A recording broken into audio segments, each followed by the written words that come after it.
Great. The next topic is going to be strategic uses of your sense of self.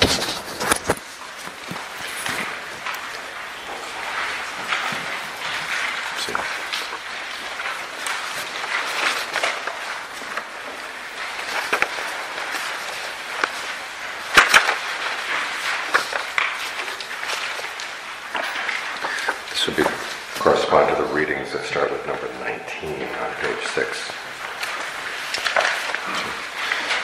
First, some background. There's a process, the Buddha says, whereby we create suffering by clinging to the clinging of the craving, any kind of craving that creates a state of becoming, or leads to further becoming. And the word becoming here, bhava in Pali, requires some explanation. Basically, bhava is taking on an identity in a particular world of experience. And this can be a mental world, or it can be the physical world out here. Like right at the moment, all of us have an identity within this physical world, based on where we were born, how we grew up, what our occupations are, what our interests are. We are beings in this particular level of becoming. We have that identity.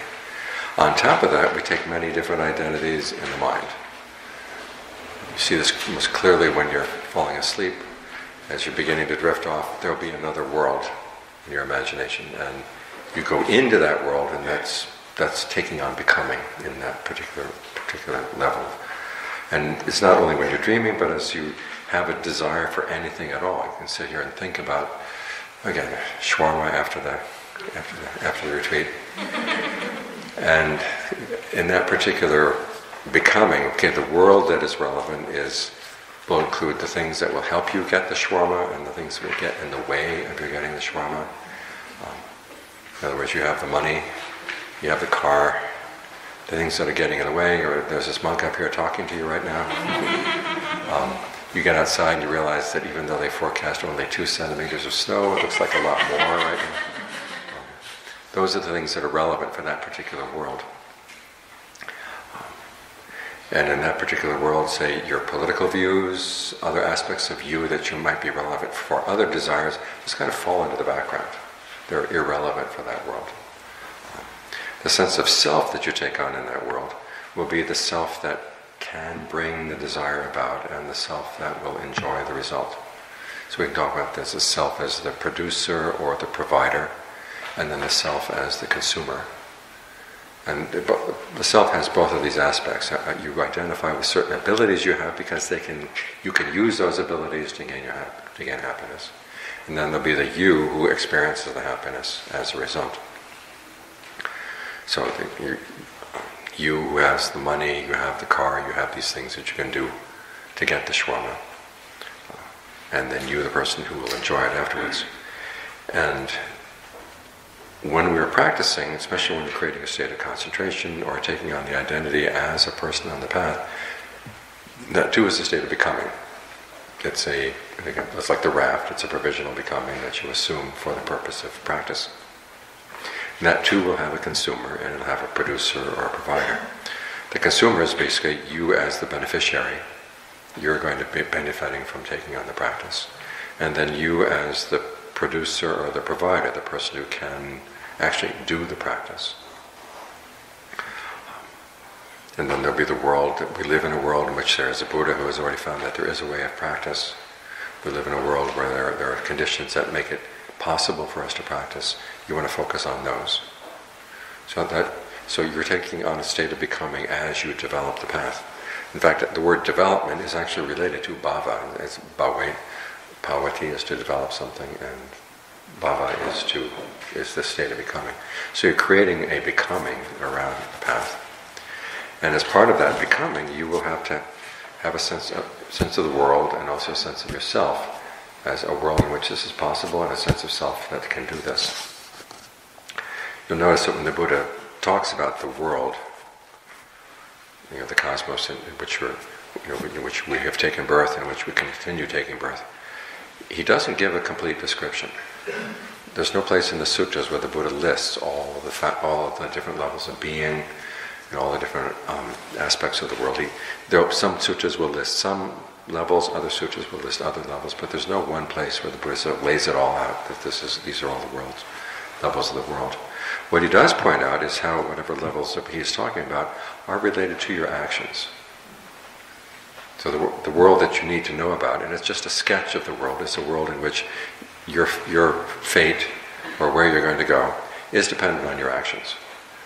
So your actions are the big power in the worldview that you have, or the sketch of a worldview that the Buddha would have you develop. And the same sort of thing applies to the sense of self that you're going to need. On the one hand, you need to be capable, you have to be responsible and capable of following the practice, and also you can use the fact that you're going to be benefiting from the practice as part of your motivation. So there's a passage where the Buddha talks about the self as the provider. It's the one, Ananda talks about this, where he says that there's a sense of conceit is something we're trying to overcome, but we have to use conceit as part of the practice.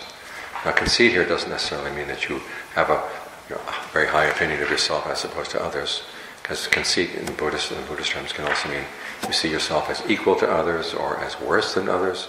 Just a sense of who you are in relationship to other people. That's conceit in his vocabulary. And ultimately you're going to go past that, but you're going to need to have the belief that other people are capable of doing this. They're people, human beings. I'm a human being. I should be capable of doing this too. That's the self as the producer or the provider on the path that you're going to try to develop. Then there's the self as the consumer, the beneficiary. Here he calls this the self as a governing principle. The word governing principle, is a strange one. Because it basically means it's a way of reminding yourself of why you should stay on the practice.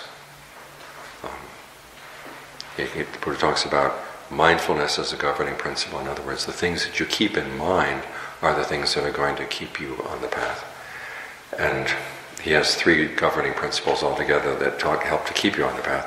One is the world, one is the Dharma, and one is your sense of self. Now in terms of the Dharma, you remind yourself this is an excellent Dharma, you have the opportunity now to practice. It would be a shame to let this opportunity go. The world as a governing principle, I always thought was interesting. He says there are in the world people who can read minds. If you're sitting here meditating and say, this is awful, I should give up. He says, maybe there's somebody who can read my mind. What would they be thinking right now? So you try to think in a way that you wouldn't be ashamed to have them think about it. And then there's the self as a governing principle, where you remind yourself, I entered on this path because I wanted to put an end to suffering. If I stop practicing, does that mean I don't want to end suffering anymore? In other words, it's basically a sense of love for yourself and concern for yourself. It's the opposite of apathy. I really want to do this. If I love myself, then I should continue with the path. So that sense of self, or the self as the consumer, is a healthy sense of self that you want to develop on the path. And then there's one more aspect that I want to talk about, the sense of self, and this is in a passage that I didn't have room to include. It's in Anguttara Nikaya 7.64, and it's where the Buddha talks about having a sense of yourself. In other words, you look at yourself as a practitioner and you ask yourself, where are my strengths right now? Where are my weaknesses?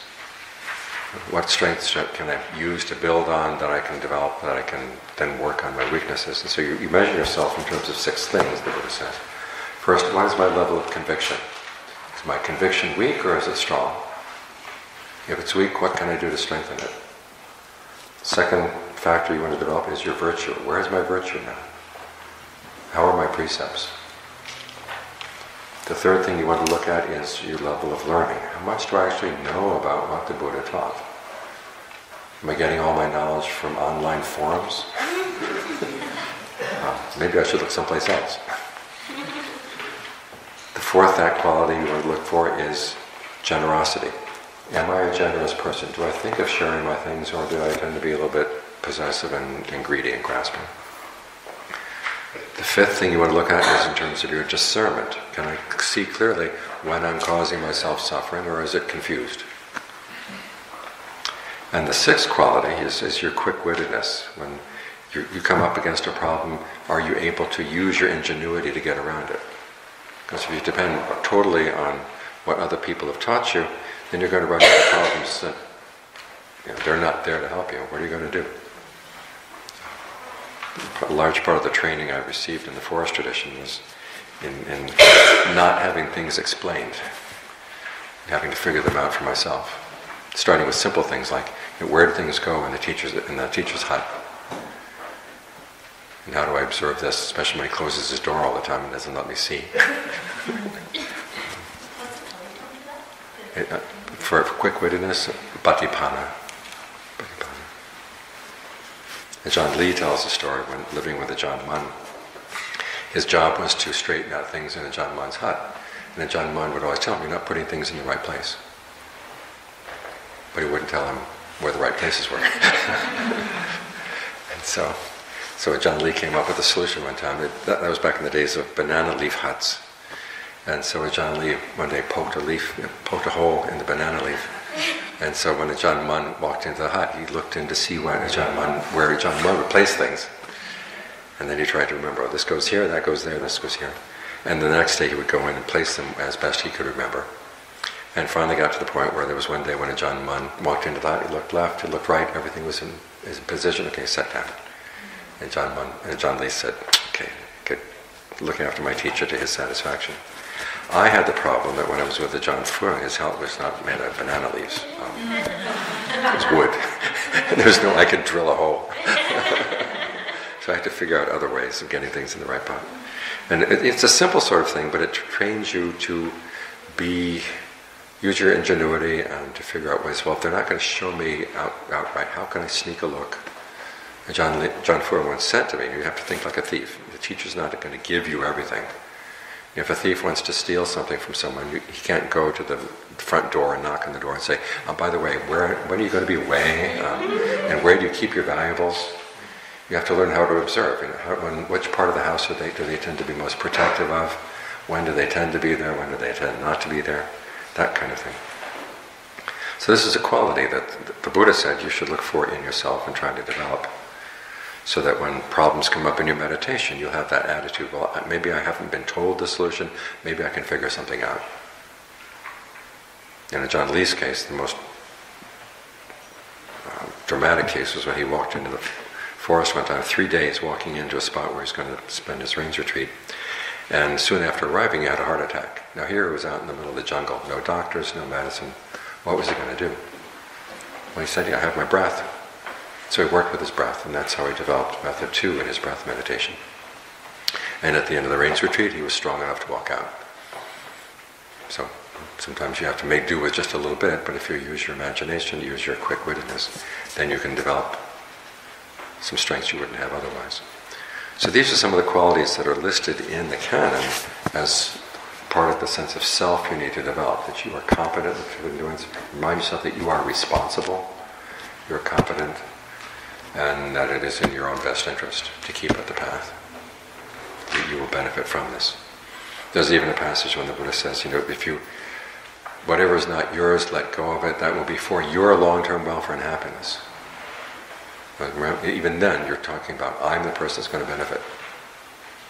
Now, at the point where you benefit, you may have dropped your sense of I, but building up to it, you're going to need that sense of I in order to keep yourself motivated. There's another area where we can look into a healthy sense or a strategic sense of self. And this is in what we call ego functions, or healthy ego functions. Because sometimes you hear the teaching on not self as being a teaching on no ego, or not having an ego. But as any psychologist would tell you, if you have no ego, you're psychologically you're going to be a mess. You need to have a sense of yourself as the person who will benefit. And there are certain functions of an ego that are actually helpful. And when you look at the functions that psychologists talk about as healthy ego functions, and you can compare them with some of the qualities that the Buddha recommends that you develop, you find that there's a lot of correspondence. The first healthy ego function that psychologists talk about is anticipation. Now, anticipation means that you realize there are dangers that you have to prepare for. You live in a world where if you're not careful, you could cause yourself a lot of trouble, cause yourself a lot of pain. But you can prepare for these things. You can work to prevent them. Now, in the Buddhist teachings, we call that appamada, or heedfulness, vigilance. And as the Buddha said, this is the quality that underlies all our skillful qualities. is the quality of heedfulness. In other words, you realize, okay, I will benefit down the line by being more careful now. So it gives you motivation to be more careful and trying to act in a skillful way. That's a healthy ego function, one the Buddha actually recommends. That's anticipation or heedfulness. The second one is altruism, realizing that if other people are going to suffer from your happiness, they're not going to stand for it. So you have to take the happiness of other people into consideration as you search for your own happiness. Of course, in the Buddhist teachings, we call this compassion. And as the Buddha explains, the motivation for compassion is probably best illustrated in a story from the Udana, where King Vicinity is in his upper apartments with his favorite queen, Queen Malika. And in a tender moment, he turns to her and he says, "Is there anyone you love more than yourself?" You know what he's thinking, right? She's going to say, "Yes, Your Majesty, I love you more than I love myself." And then who knows where it's going to go from there. But this is the Pali Canon, you know. It's not Hollywood. She says, "No, there's nobody I love more than myself. And how about you? Anybody you love more than yourself?"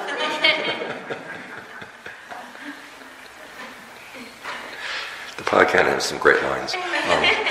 And the king has to admit, "No, there's nobody I love more than myself." So that's the end of that scene. He goes down to the palace, goes to see the Buddha, and tells the Buddha about their conversation. And the Buddha says, "You know, she's right.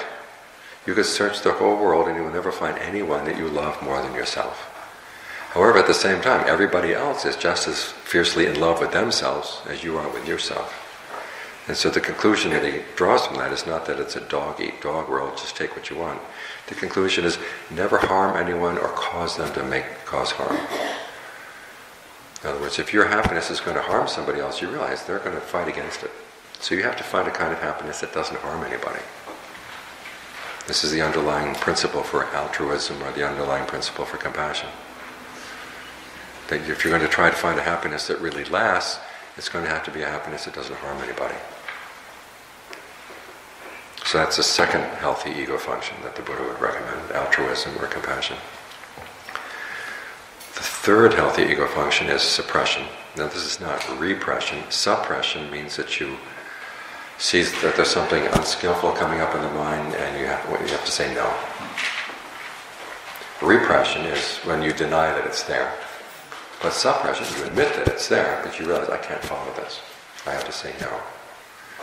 And in the Buddhist principle, of course, this is restraint. When you see something, the way you look at things, or the way you speak, or the way you listen to things, is going to cause something unskillful, you better not do it. If the way you're looking at things is causing greed, aversion, and delusion, try to look in another way. Either keep looking at the same thing from another perspective, or just don't look. Because for most of us, the problem is that we're very careless in what we look at and listen to. And basically we end up with our greed is doing the looking, or our anger is doing the looking, and not our wisdom. So you have to be careful about, one, where is the impulse to look coming from to begin with? And then secondly, when I engage in it, where does it lead? And learn how to say no when you see that it's coming from a bad place or leading to a bad place. Because as I was saying earlier, the Buddha's picture of how we engage in the world is not that we start out passively and then only respond to stimuli. So oftentimes we're out there looking for trouble, looking for things to be greedy about, and if we're just sitting around, getting bored, I want to be greedy about something. You turn on Amazon. You turn on the computer, and this is what online shopping is all about. I don't know what I want to be greedy about, but I want to be greedy. Let's go find something. Or hate radio. They tell you who to hate. So you have to look at where is your impulse coming from, and then of course when you engage in it, where does it lead? What impact does it have on the mind? And if you see that it's bad in either way, you learn how to say no. Now this is coupled with another healthy ego function, which the psychologists call sublimation. In other words, you see that you have a desire that's leading into an unskillful direction, you try to replace it with a desire that goes into something more skillful. There's no Buddhist term that corresponds to this, but you think about the practice, the joys of the practice, finding joy in generosity, finding joy in being virtuous, finding joy in your meditation. In other words, provide the mind with a pleasure so that is skillful, so that you don't feel so drawn to unskillful pleasures. And the Buddha himself said this is, even if you know the drawbacks of sensuality, if you don't have the pleasure of jhana or something better, you're going to go back to your old attachment to sensuality.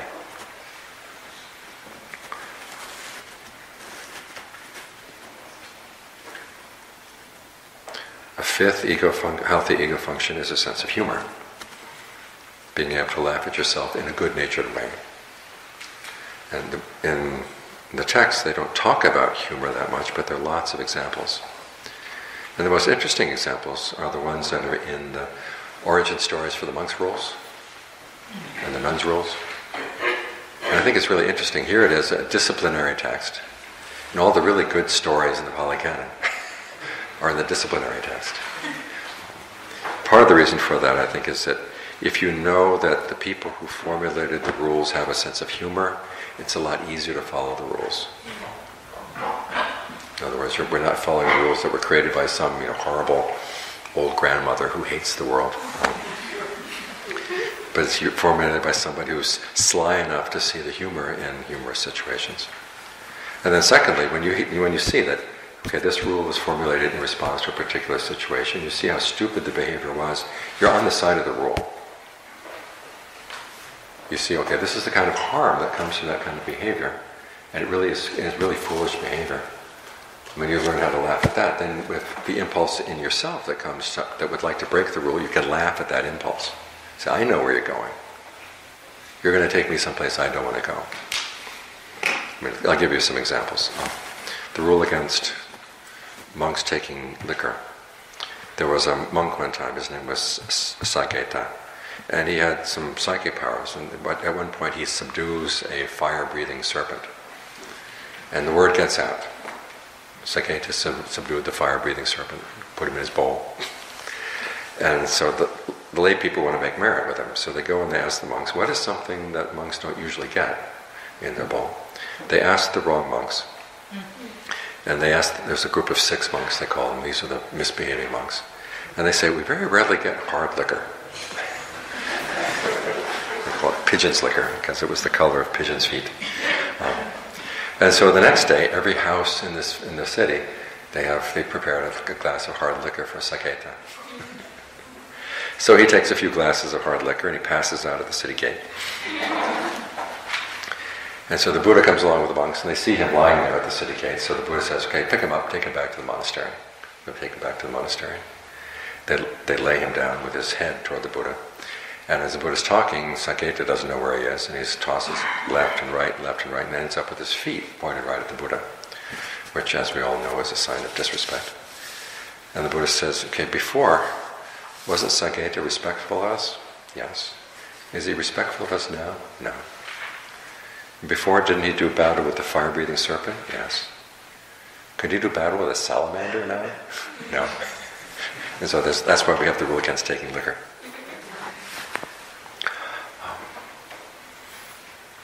There's another rule about why monks cannot give Dharma talks to nuns after dark.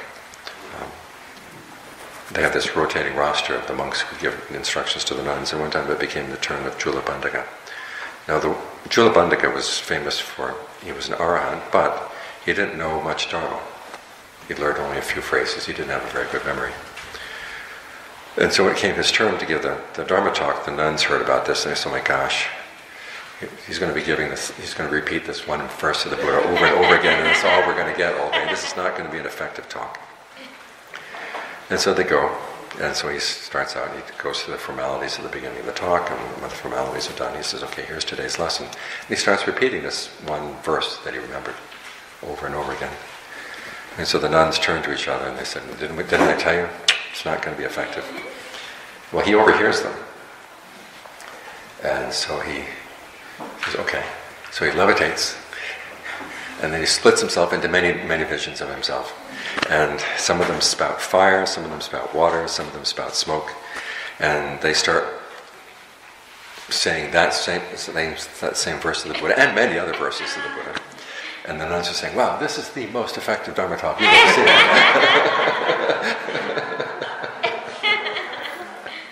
Well, Sanketa gets Julabandaka gets carried away.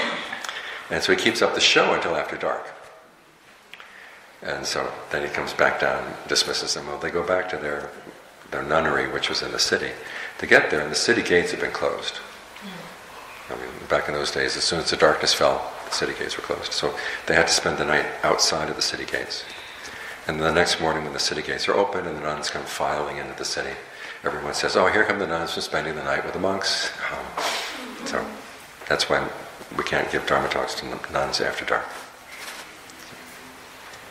So that's a sense of humor as a healthy ego function. And there's finally a healthy ego function, which I've never seen listed in any psychological treatises, but I don't know why. And that's having a healthy sense of shame. In other words, not the shame that's the opposite of pride. We're talking about the shame that's the opposite of shamelessness. In other words, there are certain things you would be ashamed to do because the people you respect would look down on you. So it's not the kind of shame that says, I'm a horrible person. It's actually the shame that comes with having a sense of self-respect. And I don't want to stoop to that kind of behavior because the people I respect would not think well of me. That involves a sense of self, and it's a healthy sense of self, a healthy ego. Probably the most famous story having to do with a sense of shame was the Buddha's instructions to Rahula. Apparently Rahula told a lie one day, because the first thing the Buddha brings up when he comes to see Rahula that day is the topic of lying. He says if Rahula had set out some water for the Buddha to wash his feet, the Buddha uses a dipper to wash his feet. He leaves a little bit of water in the dipper. He says, see how little water there is in the dipper? Yeah. That's how little goodness there is in someone who tells a deliberate lie with no sense of shame. Then takes the water, tosses it out. See how that water is tossed out? Yes. That's what happens to the goodness of someone who tells a deliberate lie with no sense of shame. Their goodness is tossed away. See how empty the dipper is? Yes. Okay. And then the Buddha gives an analogy. He said it's like an elephant going into battle. And that the elephant fights with its front feet and its front feet and its hind feet and its forequarters and its rear quarters, but it holds its tongue back. Then the elephant trainer knows, okay, the elephant has not given his life to the king. He's still holding back his trunk. However, if the elephant fights with its forefeet and its back feet and its forequarters and its back quarters and its trunk, then the elephant trainer knows, okay, the elephant has given its life to the king. There is nothing it will not do. Now, when you first encounter this image, you think, well, maybe the elephant that gives himself totally to the battle is the one the Buddha is praising, but it's not. The Buddha is praising the one who holds his trunk back. Holding your trunk back means there's certain things you will not do no matter what. You have a sense of shame that protects you. In other words, you're not totally a servant to the king. Now, the king may want you to be a servant, but the Buddha says, no, it's the elephant who is not a servant to the king. That's the one you respect, because it has a sense of self-respect. This is a reverse of the kind of values that we see in a military culture, which the Buddha was brought up in. And the noble warriors wanted the elephants to give themselves totally to the battle. But the Buddha is saying, no, a person who's practicing has to have some sense of things that, okay, I would be ashamed to do that. I will not do that under any circumstances. That's the elephant that the Buddha is praising. So when you have a sense of shame, okay, there's certain things you will not do because you feel it's beneath you. That's an important quality to develop on the path. Now, in this particular case, it's, I will never tell a lie. No matter how I might benefit from it or someone else might benefit, I'm just not going to misrepresent the truth. So these are healthy ego functions that are an important part of the path. You have anticipation or heedfulness, altruism or compassion, suppression or restraint, then sublimation, humor, and sense of shame. All of these are strategic uses of a healthy sense of self that are required on the path. Any questions about those? Yes? Venerable, I have a question. It's a broad question related to self. Being an American monk, you'll probably give us the best perspective on this, but the time in your country is so kind of divided, real walls, virtual walls, emotional walls. But the president says that he has one view and he really believes that his view is correct. What should I as a practitioner do when I look at this and I feel a sense of compassion that I have to act, I have to do something, yet at the same time I wonder about myself, am I doing it just to make myself feel good? Because their position in their mind can be just as valid as my position in my mind. So that really, online I can start posting or saying things to my friends, and it always devolves into a complex debate, always about ego. And I'm not always clear whether my ego is speaking in a good way or a bad way. What do you have to say about that? Okay, well, the question of it's being ego or not ego, that's not the issue. I mean, there are healthy egos and unhealthy egos. And you have to look at your motivation. I personally can think of a lot of things that can be done with that $5 billion better than building a wall. And so that in and of itself would be, I think, a valid argument to make. They're just taking, on the one hand, they cut all the taxes for the rich people, so there's not much money left, and then what little money is left, they're going to build a wall. And that's dumb. Well, that's one perspective. Yes, that's right. But you can say, I'm doing this, I hold this because I think there are a lot of compassionate things you can do with the money, rather than this.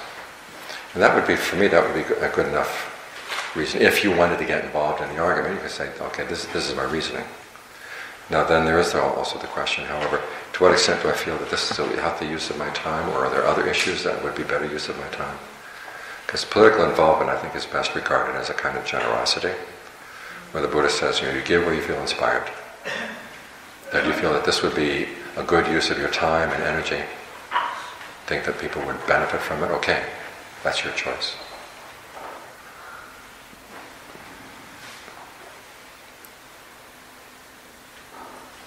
Yes. Okay. John, Jeff, you talked about altruism relating to compassion and restraint and suppression. Mm-hmm. Can you tie this in with the Metasutta and let us know how it translates into what's commonly referred to as loving kindness, or I know you refer to it as goodwill protection. Mm-hmm. So can you please really explain that? Connect it and explain it? Okay, well, the altruism would be the goodwill.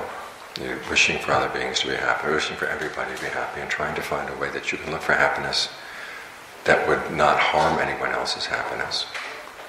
And so the idea of wanting not to be harmful, that would be the restraint, or the suppression in the psychological terms. And you want to tie it together with what else? When I read the Metasutta, it seems like it's teaching us to first be more content with ourselves, to protect all kinds of beings, mm-hmm. and then to have a sense of kindness and egalitarianism to everyone, mm-hmm. but not. I personally cannot figure out whether loving kindness comes into play. Okay, the Buddha's not telling you that you have to love beings. That implication comes from a misunderstanding of one of the verses in the Metta Sutta, where they compare the love of a mother to her child, and they make it sound like you're supposed to cherish everybody in the same way that a mother would cherish her only child. The Buddha's not saying that. He says you protect your goodwill in the same way that a mother would protect her only child. And the example that they give elsewhere in the canon is, a group of bandits have pinned you down and are sawing off your limbs with a two-handled sword. And the Buddha says, if you have ill will for them, you're not following my teachings. So you have to protect your goodwill even in a situation like that. It's impossible for us to love everybody the same way that a mother would love her child. But it is possible to protect our goodwill in all situations with that same kind of attention and devotion.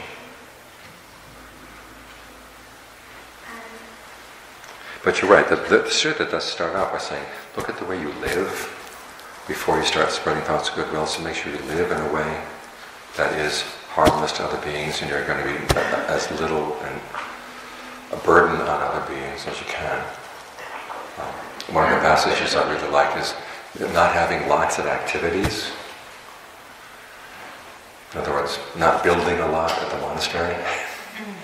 Because if you've got a lot of building projects at the monastery, everybody who walks into the monastery, you think, money, and you're not really thinking about what is that person's well-being. So if you don't have a lot of projects like that, then you look at the person as a human being rather than as a potential donor. So that's one way of showing some restraint in the way you live. And restraint is a good way,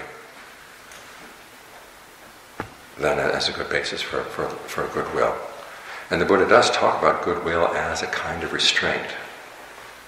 Now this again goes against many things we've been taught about goodwill, which are that it's the expression of your overwhelming good nature, or your innate nature as a loving being, and you want to remove the restrictions on that.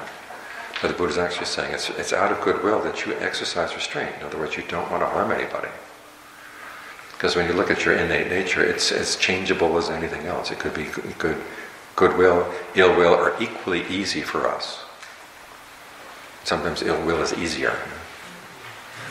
And so you have to learn how to have some restraint on that.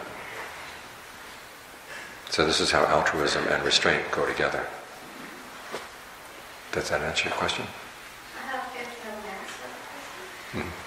So you listed a whole lot of things that one can do, generosity, conviction or faith. I'd like to dwell on the faith and the conviction, because I think I need that. I have to be more analytical than the other way around. So could you briefly describe how one can get into being more inclined towards having a stronger conviction or a strong faith? Well, one of the things is that look at the events of world history and tell yourself the most important thing that has happened in the history of the world is the Buddha's awakening. And what did he awaken to? He awakened to the power of human action. That our actions are what can make all the difference between whether we're going to suffer or whether we're going to find true happiness. And so, and then he also said, that our actions not only have an impact on this lifetime, but on future lifetimes. And think about that. What would be the implications as you go through your day? You've probably seen those courses where everybody agrees, okay, I'm going to pretend as if it were my last year to be alive. How would I change the way I live? What we need, of course, is, suppose I really believed in rebirth. How would I live?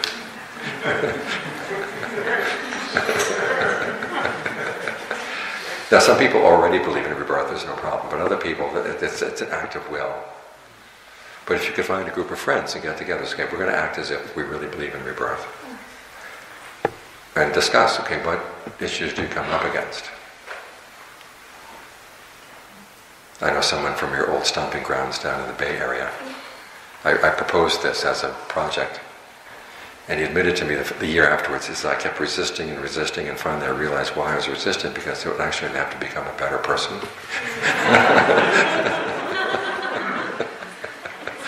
So that's a good start. Questions?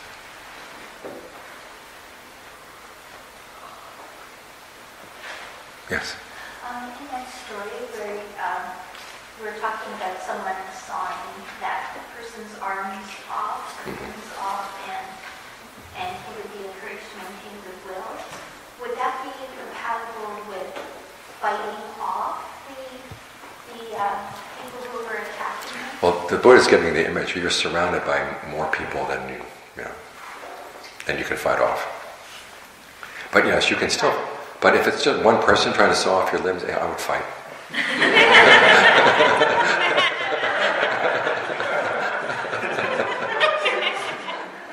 While maintaining a sense of goodwill, is that the idea? Well, but do you want that person to be creating such bad karma? No. But you're not fighting with the intent to kill, just to stop. The monks' rules, we're not allowed to kill, but we are allowed to strike back in self-defense. To the extent of being able to escape from that danger if we can. So that's allowed. For the Buddha's image, he's trying to give you a strong image. Actually, this is in the context of people saying nasty things to you. And he says, okay, if you keep this image in mind, when the Buddha says, okay, people have pinned you down, they're sawing off your limbs, you should still have goodwill for them. Now, if someone just says something nasty to you, can you still have goodwill? He's giving you an extreme image to keep in mind. You say, well, at least they're not cutting off my limbs. You know, I can stand this. That's how he's having used that image.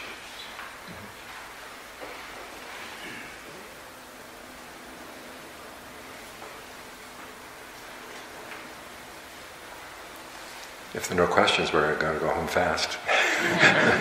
Yes. You were talking about the concept of shame. So I'm just thinking, you have something in psychology that we distinguish between shame and guilt.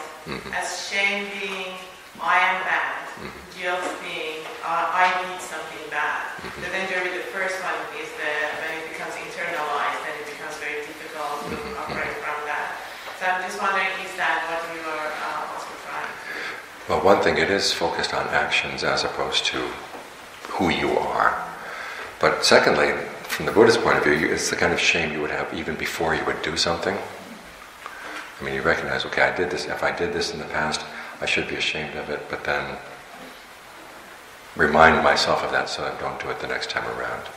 So then by practicing mindfulness, I'm thinking about, for instance, talking to people who are not familiar with mindfulness, then when they become, as the practice grows, basically, then instead of one thing that is liberating that comes out of the practice is the realization that instead of something happened and afterward, you realize, oh, shouldn't have said that. Then you realize before saying it, right? Right. So then that sense of guilt actually becomes more available to you before even engaging in the action.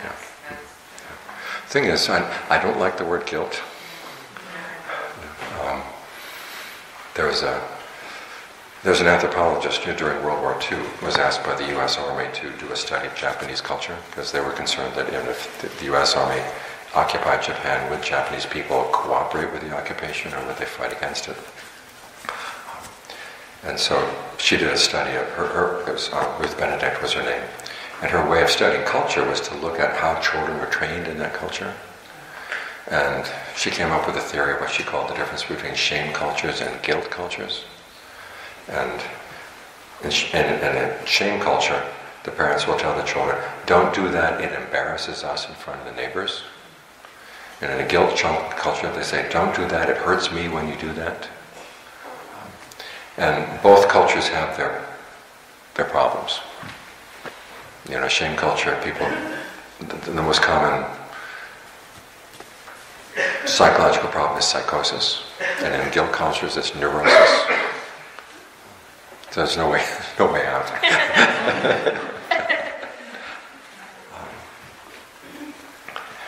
And I think it's more useful to think, well, there are two kinds of shame, healthy and unhealthy. And so for me, as a psychologist, I'm very also sensitive around shame because of especially the association with mental disorder and how there's lots of shame around different concepts that it becomes hard for people to basically dissociate themselves from those states and become interested in other kind of healing. So then, shame also has that sort of negative implication when it comes to the concept itself. But I can understand that guilt also has possible story. Someone once said the difference between psychosis and neurosis is psychosis, you think that 2 + 2 is 5. And neurosis is 2 + 2 is 4, but you hate them for it.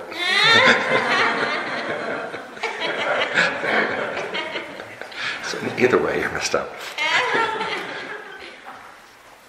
Any other questions? Yes. I'm just curious, this topic of a healthy sense of shame. Does the Buddha talk about a healthy sense of pride? Of what? Pride. Healthy sense of pride, definitely. Yeah, because I feel like it's almost like two sides of the same coin. A healthy sense of shame and a healthy sense of pride. You do it, you don't do it because you have a healthy sense of pride, but also if you've done it, you take ownership of it because you have that pride as well. Yeah. And then again, it's building your pride around a sense of being skillful, of being willing to learn. I mean, the kind of people say, my kind of pride is that I never do anything wrong. That's not a healthy pride. Was it Talleyrand had this comment about the Bourbon dynasty, which is they never forgot anything but never learned anything. And that's not the kind of person you want to be. You want to be able to remember things, but also to learn lessons from them about what works and what doesn't work. And be proud of the fact, okay, I'm willing to learn. I mean, that's what the Buddha was teaching to Rahula. Make a mistake, you go and talk it over to somebody, and then when you find the next time you don't make that mistake, you take a sense of pride and joy in the fact that you're doing well. Because that actually helps you. If you've been suffering from an addiction, and you finally say, okay, you have this tendency to drink, and you just say, well, tonight I'm not going to take a drink, and then there's all this temptation that says, oh, you know we're going to give in and take a drink anyhow. Make it easy for us, give in now. And you say, well, I don't know about 5 minutes from down the line, but I do know right now I'm just going to say no. And then if you make it through the whole night without taking a drink, remember how good you felt the next morning. And it's the same principle. Take pride and joy in the fact that you did something well. So the next time you feel tempted, you can remind yourself, remember how good I felt when I didn't give in.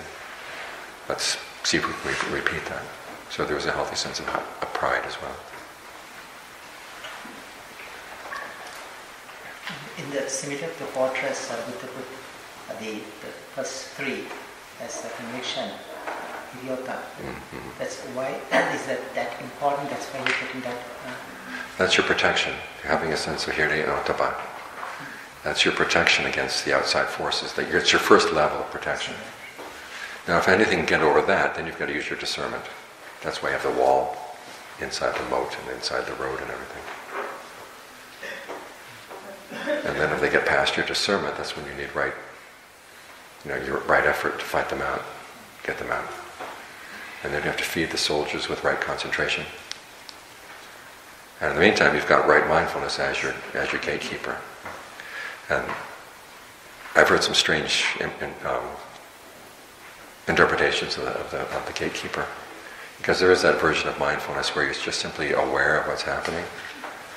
And the person who was describing the gatekeeper says, well, the gatekeeper doesn't have to do anything. The gatekeeper just kind of sits there at the gate. And just the fact that the gatekeeper is there, people will not dare go in. Now, I don't know what world this person was living in.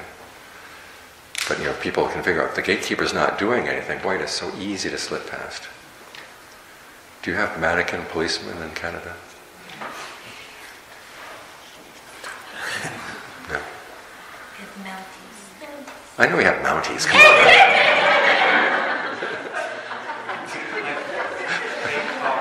Like they have cars with fake policemen inside.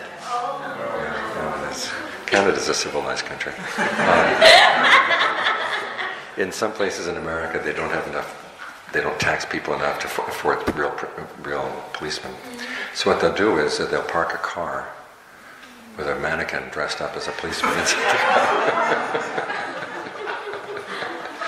And the first time you drive past, you slow down, right? And then you look inside, hey, that's a mannequin. And at that point on, nobody pays any attention. So that's mindfulness as, Is it coming from the new definition of non-judgmental awareness? Yeah, that's the idea of mindfulness as non-judgmental awareness, which doesn't stop speeders. Anything else? Yes? I remember years ago reading an essay of yours, Storytelling Mind, which I found really helpful because you talked about that there's an intermediate step where you tell yourself skillful stories, or you have kind of a positive narrative. And I think it was related to the Viharas, I can't remember exactly. But I was, as you're talking about the eco functions, I was trying to think about that kind of skillful storytelling about, that kind of the story that you have. It was really helpful to think about an intermediate step before you give up stories. Right. And so where would that fit in terms of ego function? Well, there'd be one, anticipation. If I can't come up with a positive story, it's going to be hard for me to do positive things. So you work on that. It also gives you a greater sense of your power to change things. The story can either be, I had a really bad childhood, and as a result of my really bad childhood, I was a miserable adult. Or it could be, I had a really bad childhood, but I was able to find the strength within myself to overcome that. I mean, it's what we do afterwards that changes the arc of the story. So just because the arc seems to be going down doesn't mean that it has to keep going down. You can say, okay, I came to my came to my senses and it started going up. Skillful anticipation. Right. Agency. Right. Taking on agency, basically. Yeah.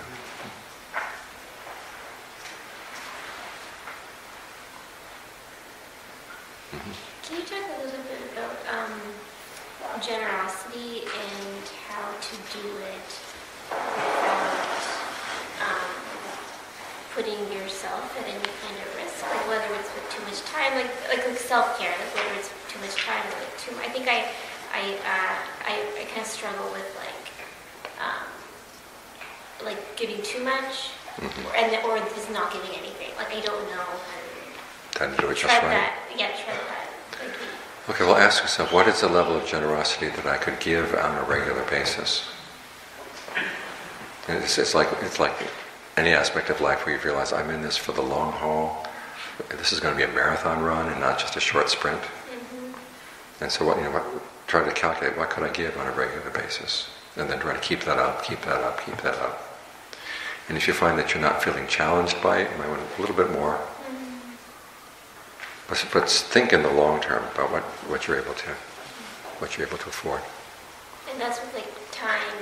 With time, whatever.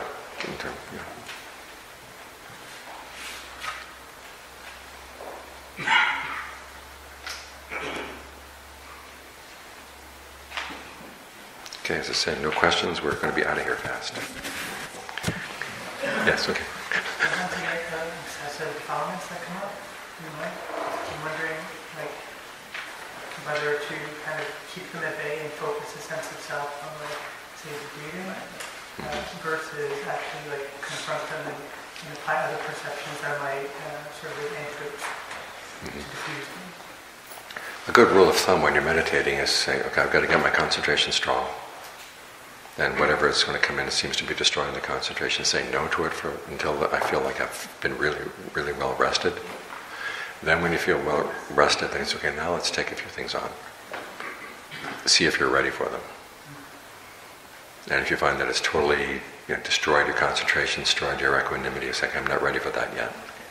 Back off. But if you find that you're actually getting someplace with them and beginning to see, this is the perception that causes me to give in to greed, or this is the perception that causes me to give in to lust or anger or laziness or whatever, then you've learned an important lesson.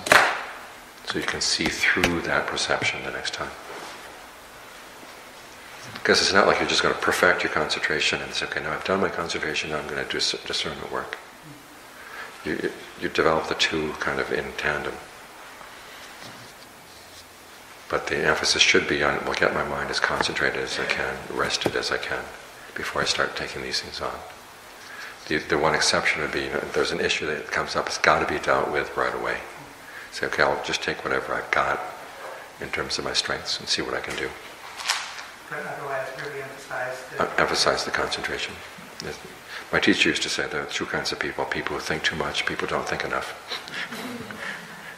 Just right is not there in the middle. And we in the West tend to belong to thinking too much. And so we need to really emphasize the concentration. Yes? I have adult children who believe in the philosophy of Buddhism and every other aspect of Buddhism, but not too much in rebirth. How do you kind of introduce or make them understand that aspect? Okay, well, think about it as the fact that you cannot avoid the issue. Because a lot of people say, I'll just avoid the issue and I'll take care of everything else, but I just won't even think about that. The problem is that Every time you do an action, you're making a calculation as to whether the action is worth it or not. And what goes into the calculation is, well, how far do the benefits to this go? Or if it's going to be something that's unskillful, and how long will the drawbacks of that be? And the fact that they refuse to even think about rebirth means that their calculations are going to be skewed. Because after all, you can think of some horrible politicians who have been doing horrible things, and they're not dying yet. And they're living a very comfortable life. And in that case, the teaching on karma doesn't seem to work, and therefore then that skews your calculations. And the other reason that people would not accept it is to say, well, as a human being, I am my body. You have to question that, are you your body? As the Buddha says, consciousness can exist dependent only on craving and clinging. It doesn't require a body. And so you have to look at your assumptions about who you are, what is the power of action. And people who say, well, I'll just avoid the issue entirely, they're turning a blind eye to the fact that they are already calculating no, basically. And yet the Buddha, we've got all these awakened people said, look, you are not just your body, and things don't just end with death. And again, take it on as a working hypothesis for a year. Give it a try.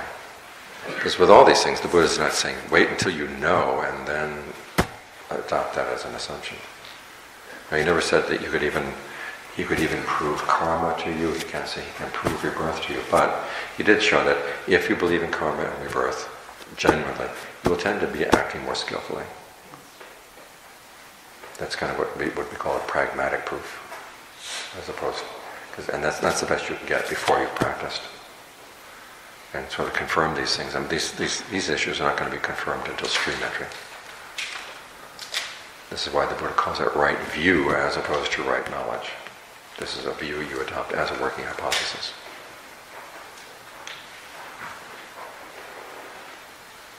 Yes? I guess when it comes to the healthy sense of shame or remorse or regret, when you've done something that you feel bad about for whatever reason, I guess I just wonder what the nature of forgiveness is in Buddhism. With karma, you don't get away with anything, right? And so, is there some kind of is it compassion? With karma as your basis, where does forgiveness come from? Okay, forgiveness comes from the fact that you have a choice. Suppose that someone has wronged you. And you have the choice to say, I want to be the avenging angel that gets back at that person. Or I will let karma take care of itself. And forgiveness is basically saying, I'll let karma take care of itself. I'm not going to continue to be in this back and forth. They have a term in Pali called Vera, V-E-R-A, which is precisely this thing of, okay, you did it to me, I'm going to do it back to you, plus interest.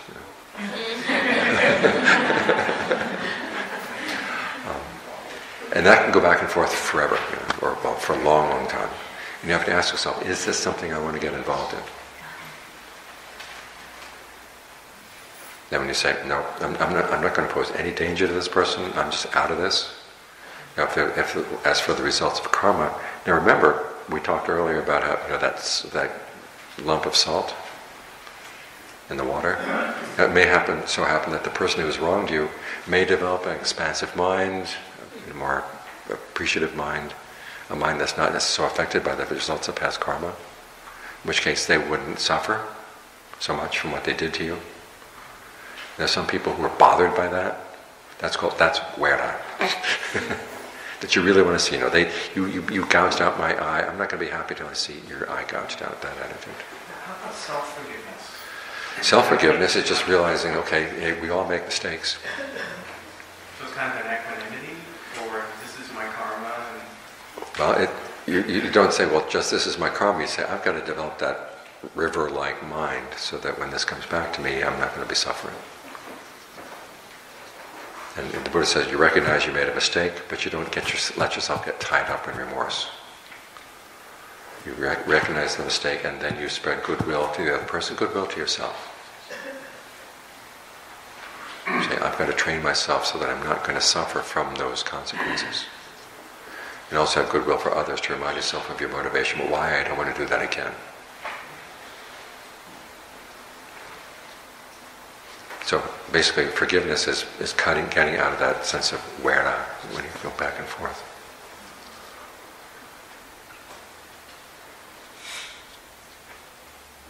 We had a case at one of Ajahn Fuang's students. From the Western point of view, we'd say she had Tourette syndrome. She would just yell at people out of spontaneously with no apparent reason. And she couldn't live with anybody until she was living alone. And she happened to come to see my teacher one time, and she brought along a glass of sugarcane juice. And she offered it to him. He took a little sip, and then he gave the rest of the juice back to her and told her to drink it. And she did. And all of a sudden, this behavior started. And Ajahn Fuang said, "Who are you? Why are you in there? What are you doing? Why are you doing this to this woman?" And it started saying, "Well, it's because in a previous lifetime she did this, and this to me, and I can't see her getting away with it." That's wera. And so Ajahn Fuang, he, as he said, he never tried to drive spirits out. He always tried to negotiate.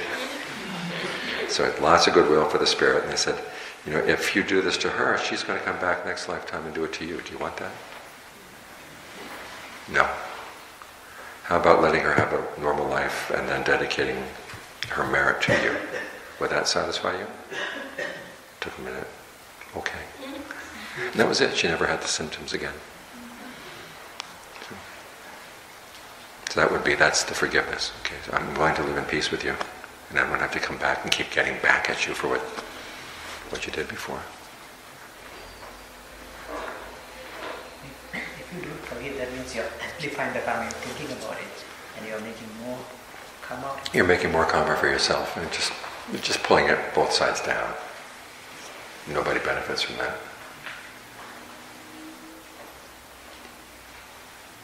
And if you really have trouble thinking goodwill for the other person, say, well, at least I'm not going to be involved, but someday the karma will take care of it. But then, as I said, sometimes that other person may develop some good karma and then you would have to suffer. You have to be okay with that.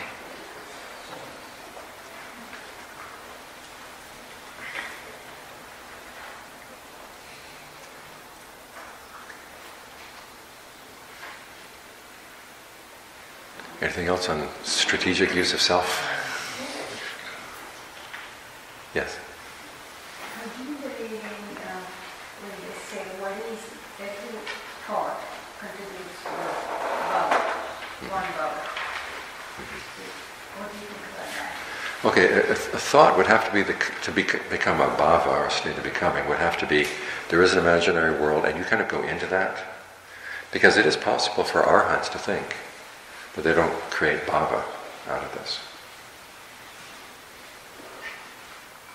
So it is possible to sort of use your mental faculties, but without having to imagine this world based on a desire, and then you go into that desire and take on an identity. How they do that, I can't tell you, but it is possible. So the succession of thoughts would create more and more Bhava. Yeah, especially if there's a certain kind of thinking that you keep returning to, then the mind tends to, as the body gets weaker, you keep going in that direction more and more easily. Which means that, if you're reborn, maybe that particular type of thinking or type of bhava will take you into an actual physical bhava of that kind.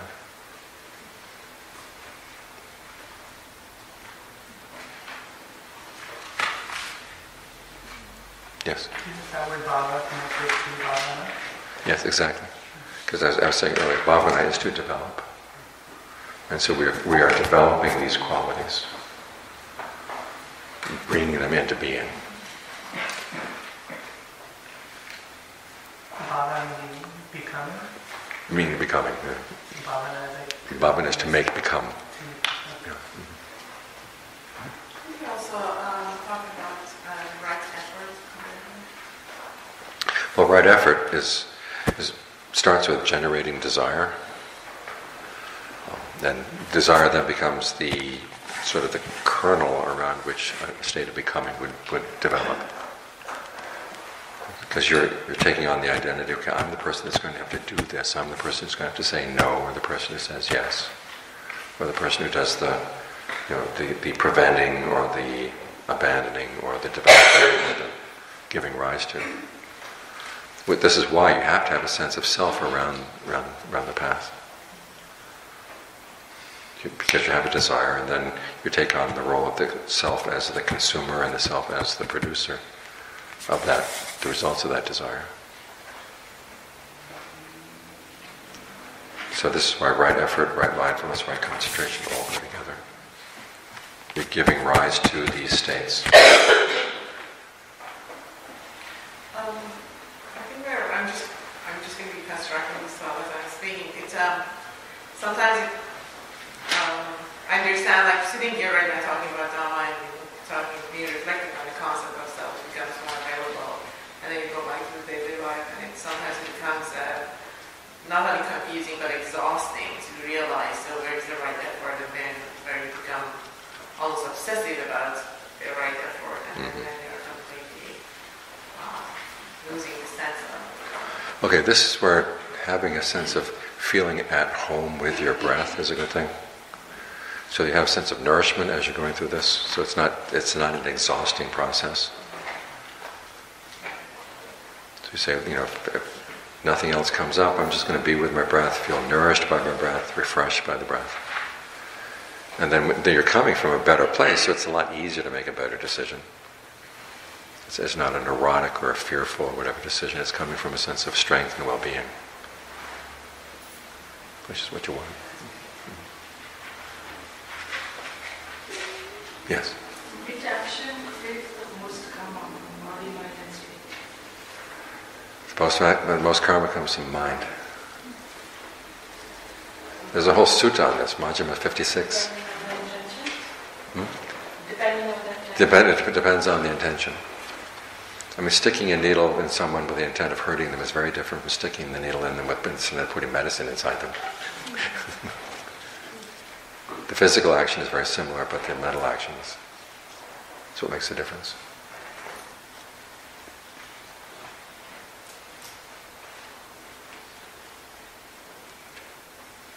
Yes? I wanted to talk to you about dementia and where it fits in. I've spent a lot of years in long-term care only because I've had family members in, and I've got a 90-year-old mother-in-law now in long-term care, and so many things happen to me when I go in there, like fear that I'm going to end up like them. Why are these people here? Why? What's happening inside? I don't know what's going on in their own minds. My mother-in-law has such anxiety. She's over the top with terror, no matter how they try to treat her. And then the third thing is that I've been reading quite a bit about how to be with someone in a demented state. And one of the things they're saying is enter where they are when you come to them. So I'm actually been trying this out for the last few weeks, and I feel like I'm lying, because when I come in, and I'll just give you an example. My mother-in-law will say, so she's here in Toronto, but she lived close to Niagara Falls. So she said, I'm just getting ready to go to Niagara Falls. When's the bus leaving? So I kind of entered that world and said, the bus is leaving soon. She said, well, I haven't got my clothes ready.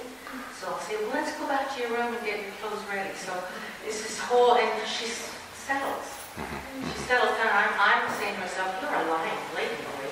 There's no bus coming. There's nothing.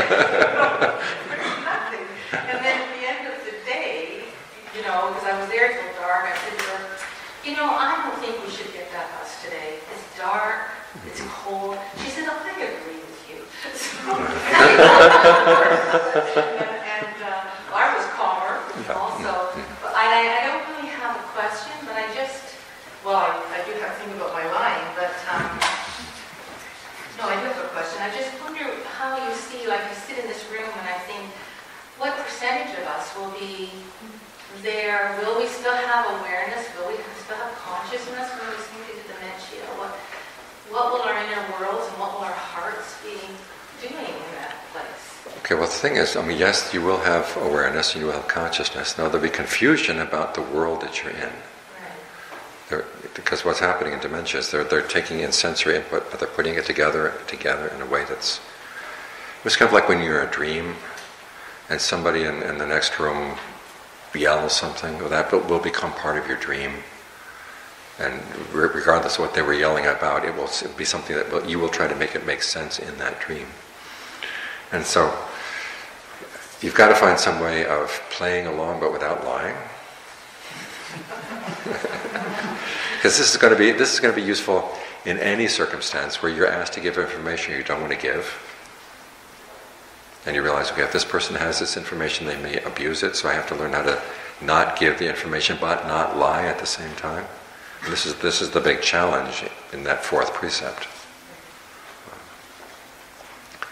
And so I was thinking about, my father had Parkinson's dementia the last year and a half of his life, and he would insist, that these dogs had gotten in the living room. And the first time you say there are no dogs in the living room, then he gets berserk, And you say, well, they're not there now. Which is true. So try to be a little bit more careful. Yes, it takes a certain amount of skill. But as I said, it's a skill that's well developed because there will be times with people who are not demented that you don't want to give information to. But you can't lie. So, but try to figure out some way that you can get into her world without lying. At the same time, the question about how many of us will be demented, we'll all probably have some dementia as we go. The question is whether they're going to be in there for a long period of time or a short period of time, because as you're leaving life, your mind is creating all kinds of states of becoming, because it doesn't like being where it is right now. But as I said, there is some awareness, but it's confused, but then it's trying to construct a state of becoming that will make sense in terms of what she is aware of. Yes? When it comes to lying and speech, just because when I was learning out of the language, sometimes the meaning of the words weren't clear. So it's like, when you're understanding the meaning of the word, you're saying it different. And even, I guess, in English, like when you say a sentence, it can have many meanings depending on how you read it. And if you're trying to be skillful in that kind of way, like, to what extent is that a legitimate way to maintain your truthfulness?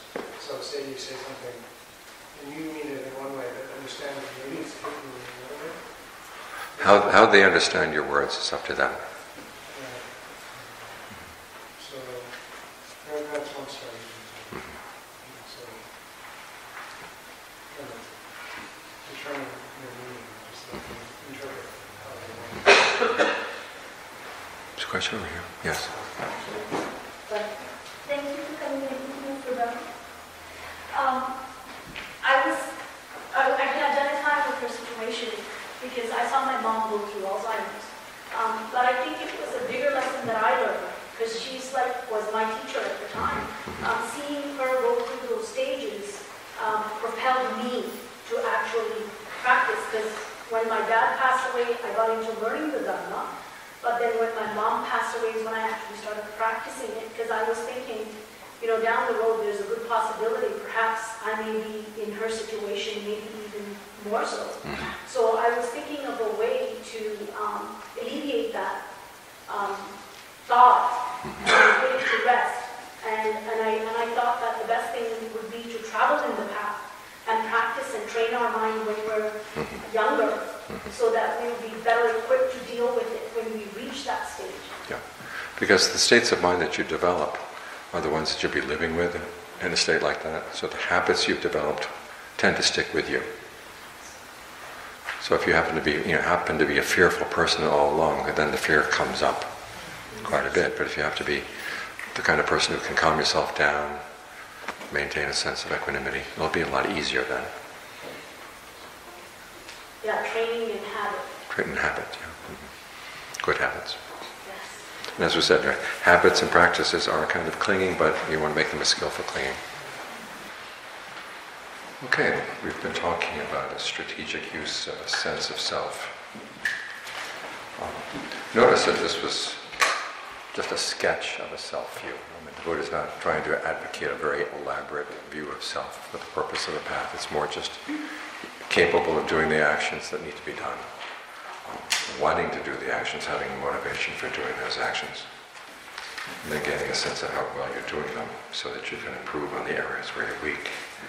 We talked about healthy ego functions. And some of these healthy ego functions are basically not self strategies. Basically suppression when you see, or restraint when you see that a certain line of thinking or activity is not skillful. You want to say, no, I'm not going to go there. This is not me. This is not mine. That is basically a not self strategy. The sort of humor where you realize that that's a stupid course of action. I don't want to go there. That's a not self strategy. You're actually stepping back. And the sense of shame, saying, this type of behavior would be beneath me. That's a way of looking at type of behavior and disidentifying with it. So whatever impulse you might have to do it, you can say no, step beyond it, and move on. So these are all actually not self strategies.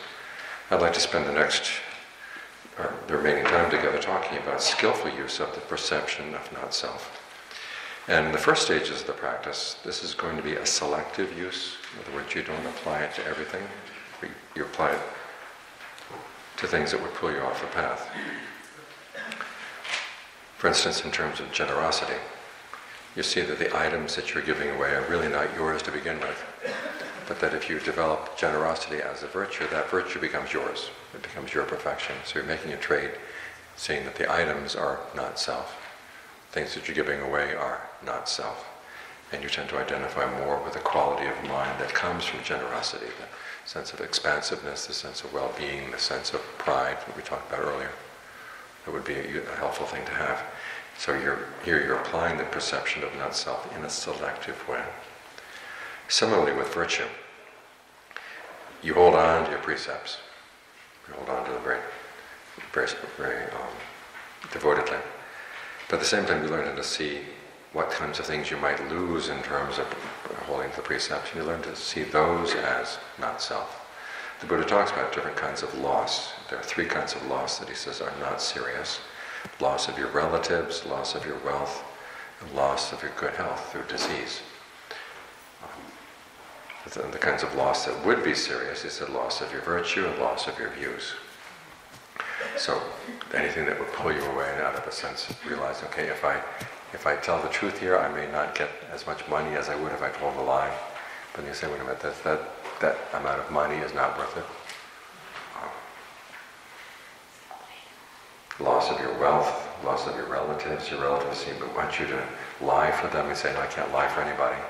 Your relatives will say, to hell with you, go away. You say, well, my virtue is more important than having my relatives. Loss of health. If you're observing the 8 precepts and you're afraid that by not eating an evening meal you're not going to be well nourished, you say, well, I'll have the 8 precepts instead of a healthier body. You learn how to see which is an important loss and which is not.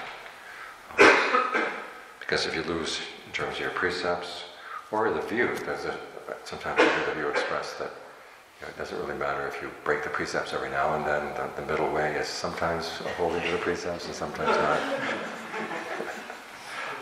That's a really wrong view. Or the idea that sometimes it's okay to lie, in some cases actually it's okay to kill. Oh, this is wrong view. This is a severe loss.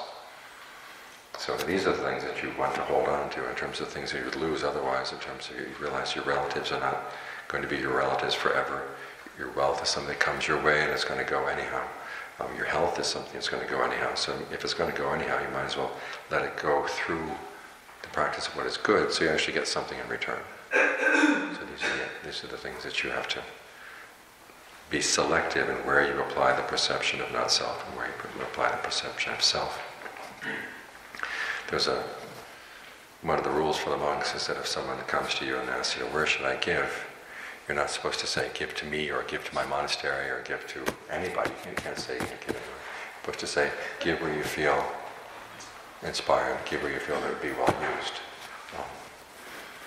Several years back, one of my students was talking to me, and he said he knew someone who wanted to give $2 million to a Buddhist institution, and he was trying to influence that person to give to us. He said, okay, what should I tell them? I said, tell the person, give where you feel inspired, give where you feel well used. So they gave it to somebody else.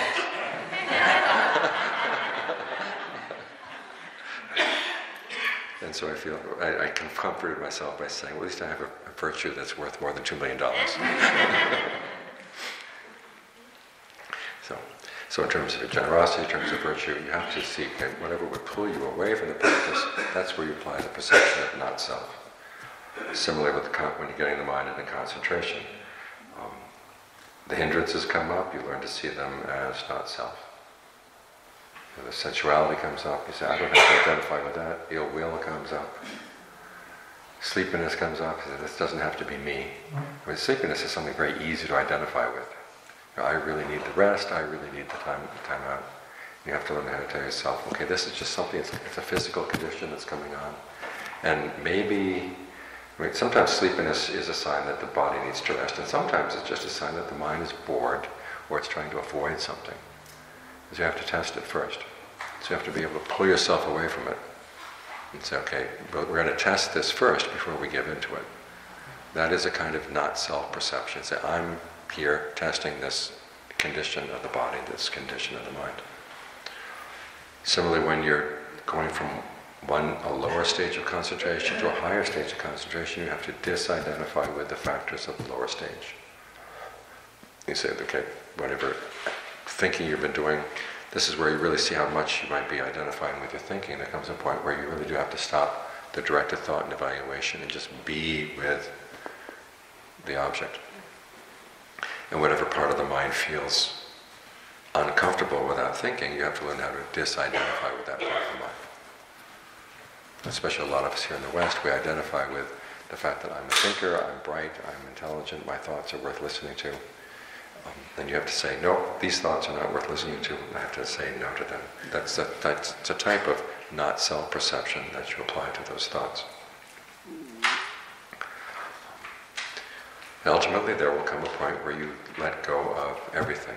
I mean, Sangutta 48.4, the Buddha is talking about the five faculties, and he's applying to the five faculties a mode of analysis that he usually applies to, I don't know if I included that one or not.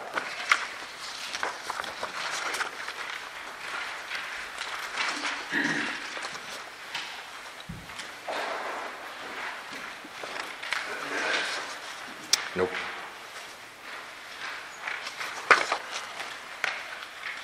Afraid it's not in the readings.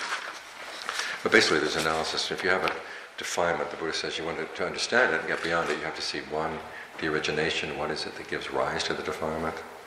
Then two, there's the passing away, when it goes away.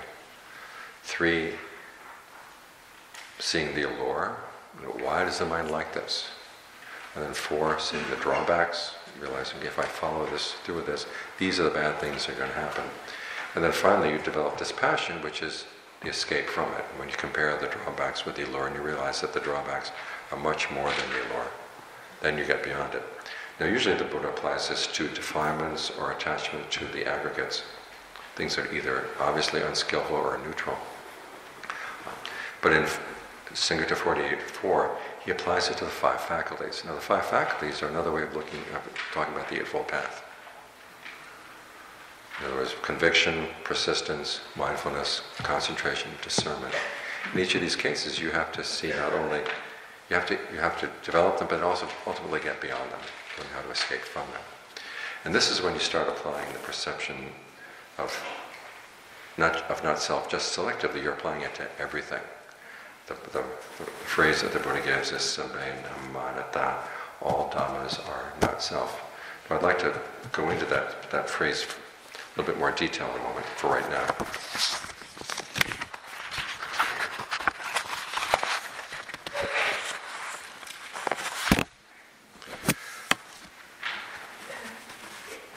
First of all, some people say that, well, if all Dhammas are not self, there must be no self. This is where the not self teaching turns into a no self teaching in some people's interpretation.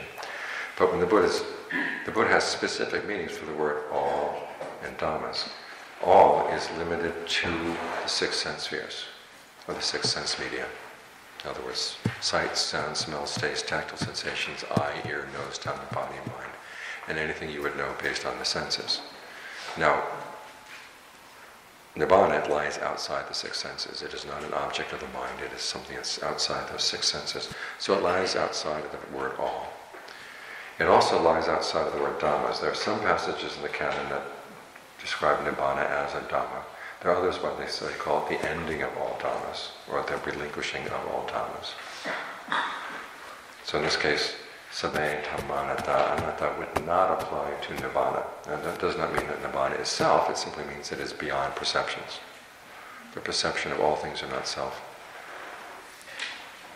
Applies to everything up to Nibbana. Beyond that, you can't describe anything. So it would not be self or not, no self. The question is, why does the Buddha make this statement?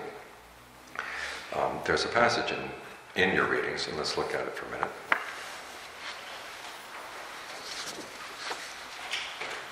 Passage number 26, bottom of page 7.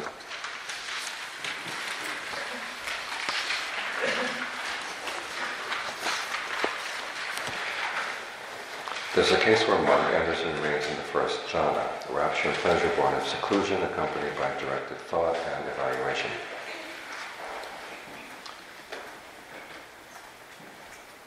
Now in the original sutta it also goes on to say that he develops this state of concentration. So first you develop it so you're skilled at it. And then he regards whatever phenomena there are that are connected with form, feeling, perception, fabrications, and consciousness.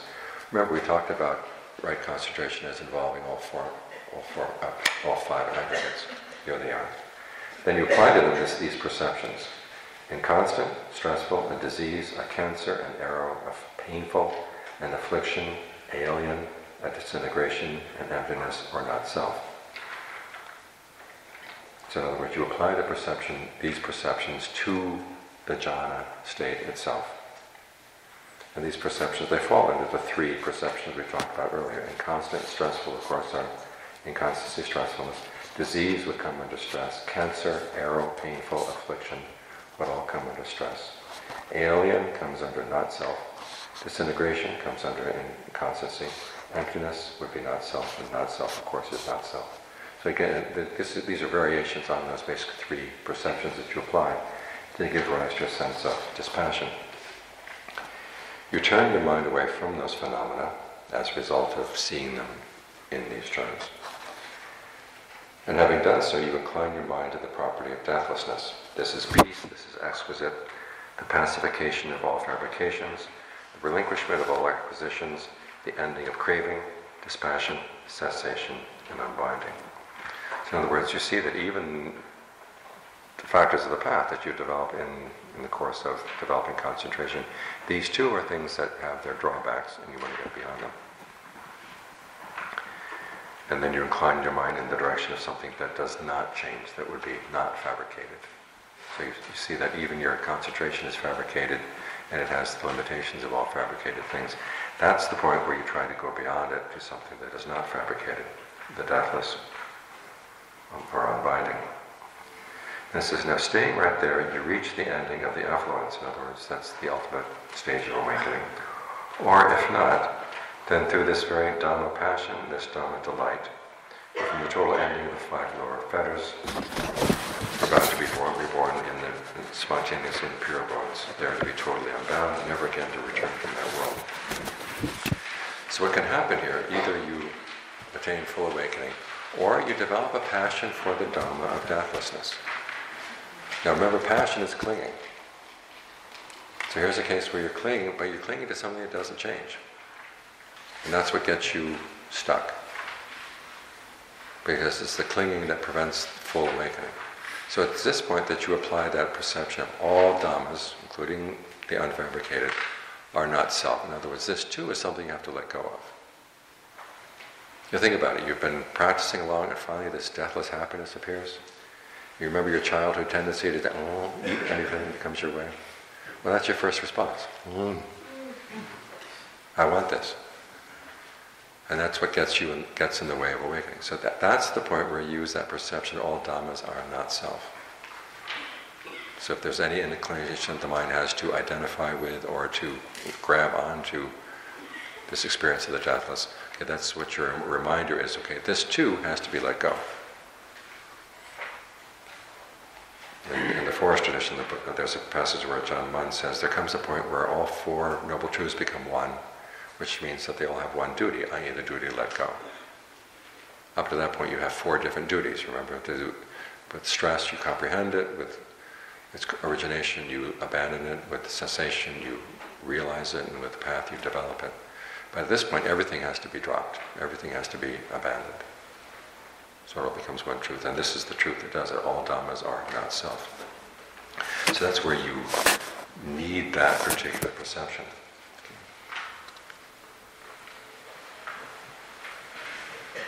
So what happens as a result? You don't come to the realization that there is no self.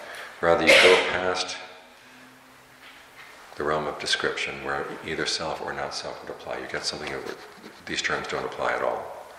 One of the passages we have here, and we'll look at it together in a minute, where they talk about going beyond the range of what's called objectification and papancha, which is it's a type of thinking that begins with the thought, I am the thinker, and then builds up from that basic assumption. That kind of thinking, this is my attainment, I am the one who's gained awakening, that would get in the way of your final awakening.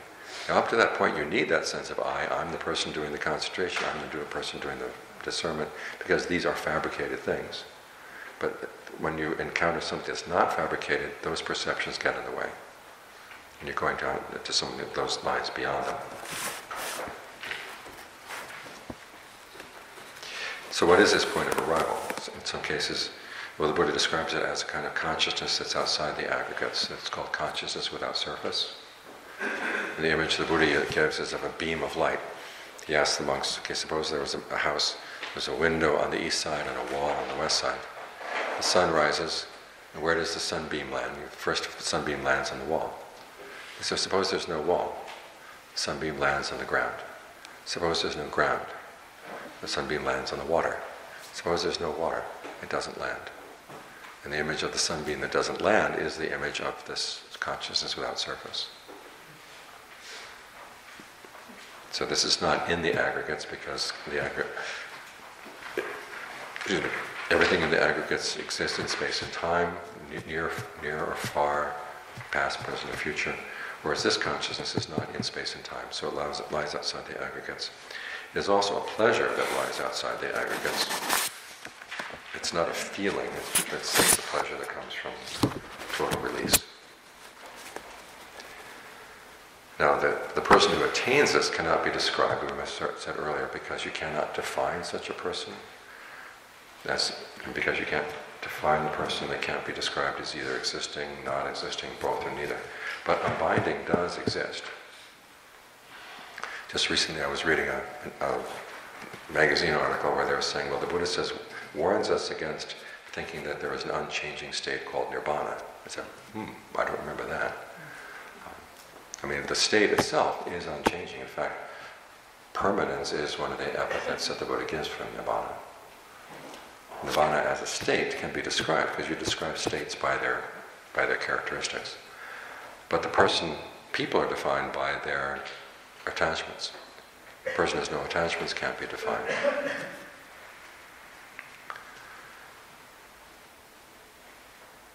So you have unbinding does exist, it's unchanging, it is a type of consciousness, and it's the ultimate happiness. That happens when we reach there. As we said earlier, it's not going to be going to find the true answer to whether there is a self or not. That's one of those questions you really realize at that point holds no interest. Because our perceptions of self, our perceptions of not self, are strategies for finding happiness. You've already found happiness. You don't need these perceptions anymore. You can put them aside. You've also passed through a level of right view in which thoughts of existence and non-existence don't even occur to the mind. And you benefited from it. So the concepts or perceptions of existence or non-existence would also have no hold over the mind. So that's where this is where all this is taking us. Now the Buddha says after you've gotten there, sometimes you could reflect on appropriate and say, gee, those 5 aggregates really are not self. And that's not necessarily the view of the Arahant, but that's kind of, they say, it's for a pleasant abiding. In other words, it's an Arahant's fun. Reflecting on, those aggregates I left behind, boy, they really are not self. Because they found something better than that. But as to how you would describe that state, there's not much left to describe, except that, as they say, the Buddha guarantees that this is the ultimate happiness and it's something that's not going to change.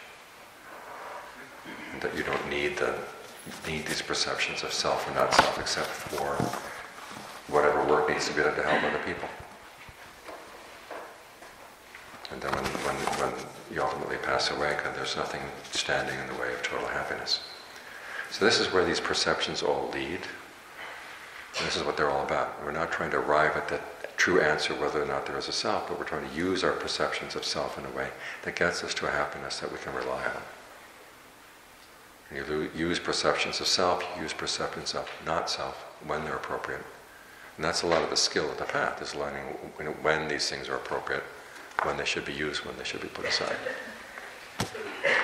So, that's all I have to say. Are there any questions?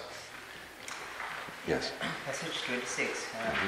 You say, start deep inside and still have intention or intentional element. Because it says, having done so, he inclines his mind to the property of deathlessness. And also it's also says, staying right there. So there's an element of intention right there. But then you have to let go. Yeah. I mean, your intentions get you there, but then to get beyond that state, you have to drop your intentions. So once the deathless, somebody, is it reverse? Once you say it, right? You don't go back, that's it. Okay, there are levels of awakening. And the early levels, the not complete levels, okay, you test it and then you come back. It's not the case that you're there all the time. You taste it, you realize, okay, it's there. The image they use in the canon is of someone who's been to the edge of a well and looked into the well. So, oh yeah, there really is water. But they're not standing at the well all the time. But they know it's there. So there's an insight or wisdom that it's there, but it's not going to fade away. That's it. Well, you know that it's there in such a way that it's not going to change. You know that you've withdrawn from it, but it's always there.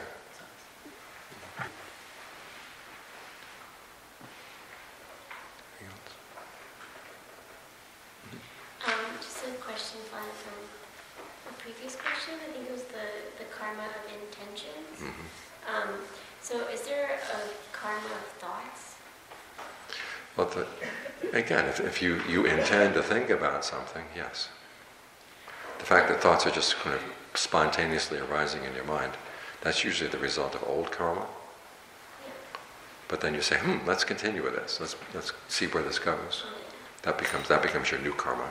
Because there's like thoughts that I don't want to have. That's just old karma. Yeah, the thoughts that come up unbidden, or thoughts that come up without your asking them to come, that would be old karma. So engaging with the thought would be your new karma, yeah. So if you decide this is something unskillful, I'm going to fight it, the decision to fight it is your new karma. Yes? Some insights are so profound, like knowing this is that no return from misunderstanding. It's like, once you know Santa Claus doesn't exist, you can't go back to believing in Santa Claus. Right. And it seems like some of the more super mundane insights give you that sense that, okay, now this is really different than what you ever received before, and there's no going back to what previous understanding. Those are the sorts of insights that lead up to all of this? Well, the really super mundane insights are already like this. I mean, you see that there really is something unfabricated. And you know it because you've done all the kinds of fabrication the mind can do. I mean, this is one of the reasons why we do concentration, is to make the mind more sensitive to when it's fabricating and when it's not. So that when something comes along that's unfabricated, you recognize this is radically different. And once you've seen that, you can't, as you say, you can't go back to believing that it doesn't exist. And the reason it cuts these different fetters, like the fetter of doubt gets cut because you no longer doubt that the Buddha taught was true. The fetter of self-identification is because you would no longer identify your sense of self around the aggregates because you've seen something outside of the aggregates. The sense of believing that by just holding to the precepts it will be enough. You realize there was an act of ingenuity and discernment that allowed you to get out of the fabricated. But having seen this, that confirms that, okay, this is something different. These fetters are cut. It's not the case you cut the fetter and then you gain awakening. The experience of awakening cuts the fetters. There's a question back here. Yes. According to this, while you are in your state, the highest level, you reach the highest level, everything is gone. But some everything is gone while listening to the Dhamma. Are they in that level? Well, you can be in the first jhana and hear. Or you can be meditating and then hear a Dharma lesson and then immediately take it inside into your concentration and then apply that. And this is the case with Sariputta, who says, the Buddha is saying everything should be let go, and immediately reflects on what he's doing in his meditation. And he says, oh, this too should be let go. So it's not that you just listen to the words and bang, you have to take the words inside. And the mind has to be still enough so that it can reflect and see these things as they're actually happening.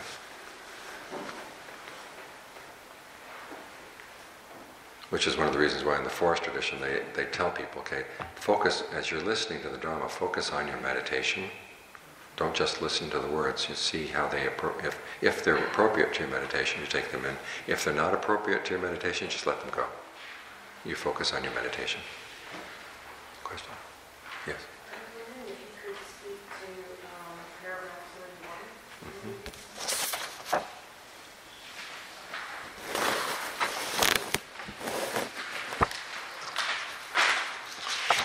Okay, paragraph 31. Consciousness without surface. This is the consciousness of the awakened state.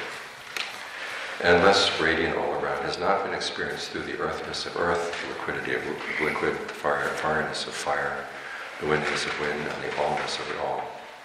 Okay. But the important part there is the allness of the all. When the Buddha uses the word all, remember we saw earlier the all is under passage 27. It's simply the eye and forms, ear and sounds, nose and aromas, tongue and flavors, body and tactile sensations, intellect and ideas. Okay, this is all that can be described. And so what he's saying here is that you don't experience this consciousness in any way connected to those six senses. And it is the important part of the translation there is that it has not been experienced through these things.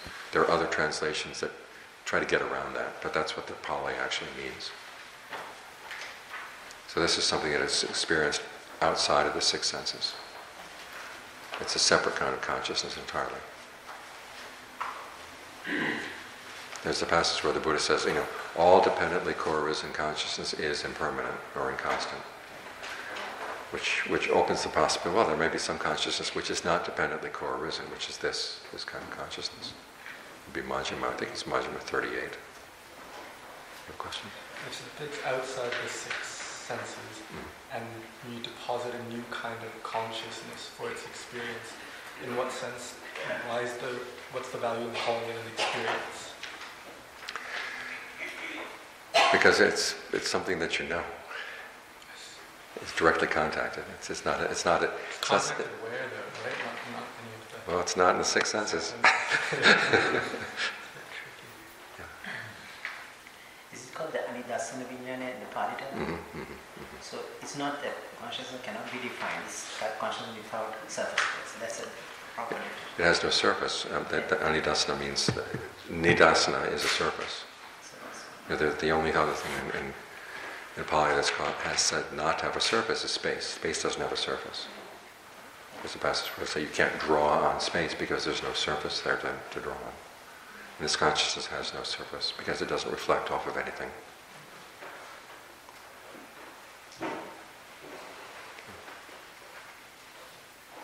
Yes? So, where then in the cycle of dependent origination does this break? From my reading, not from experience, the second starts between consciousness and name and form. So in every other aspect of the dependent origination cycle,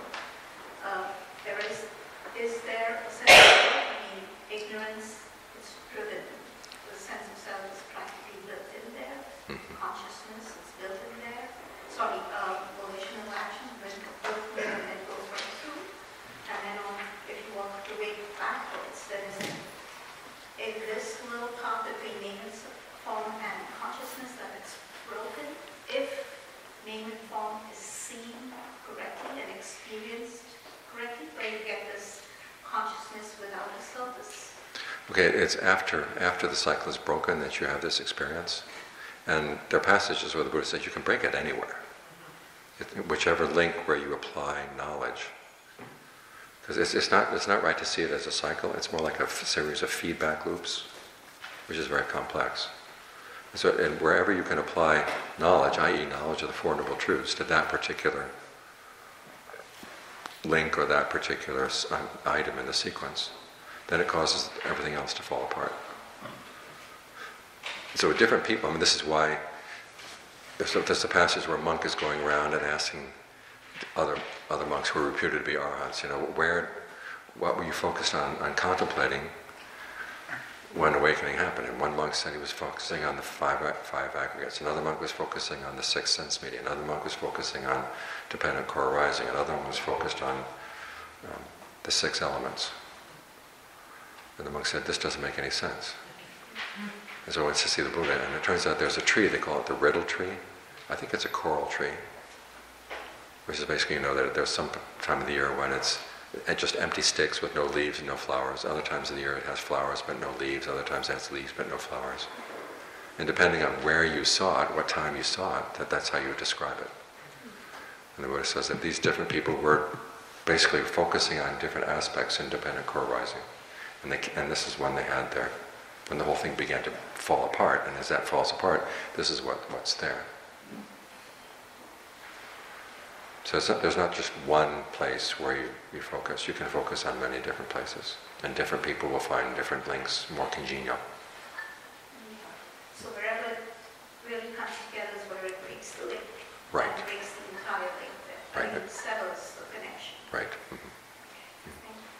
Chandra? Chandra, you had a question? Okay. Yes.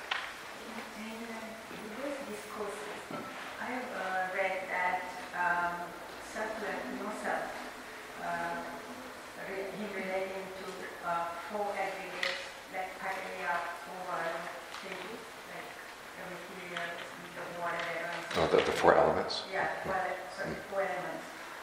So every being and everything consists of those four elements.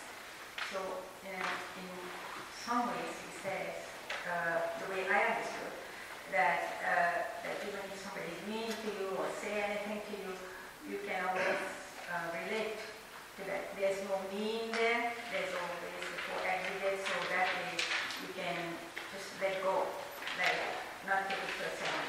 Mm-hmm. So is that something relating to the no-self? What's related to not self? You say this is not me, this is not mine. Yeah.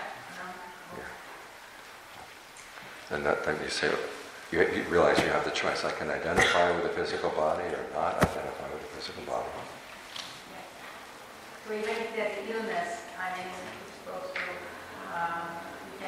it's not happening to me as to say, it's just the way it is. Well, just say this is just the way it is, and if I lay claim to these things as my own, I'm going to suffer.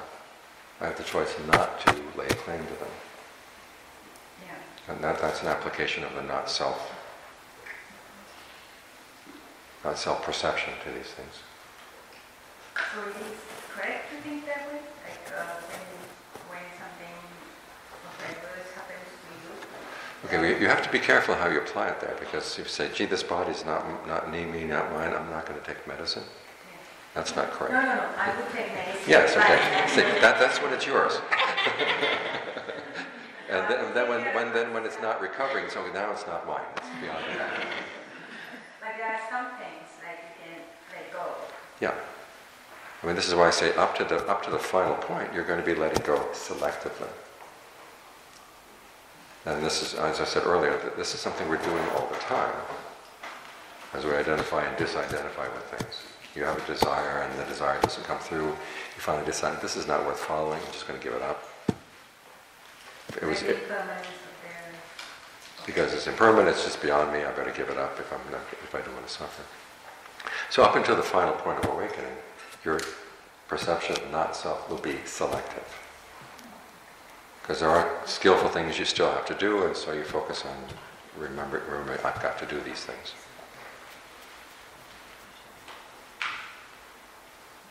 Yes?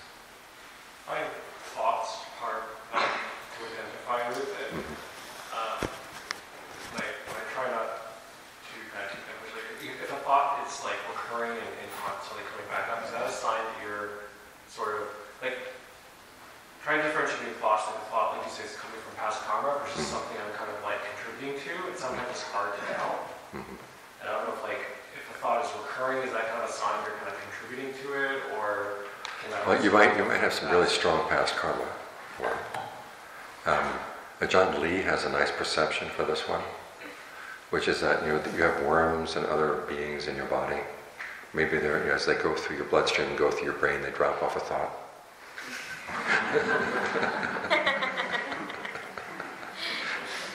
And they have talked about how your gut bacteria can have a huge influence on your mood.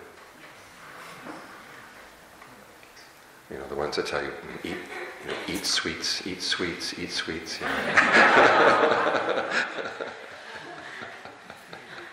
And if you don't eat sweets, they say, I'm going to put you in a bad mood, bad mood, bad mood. And so if you can hold that perception, say, this is not my thought, this is just a worm's thought, I don't want this. It's a helpful way of getting past them.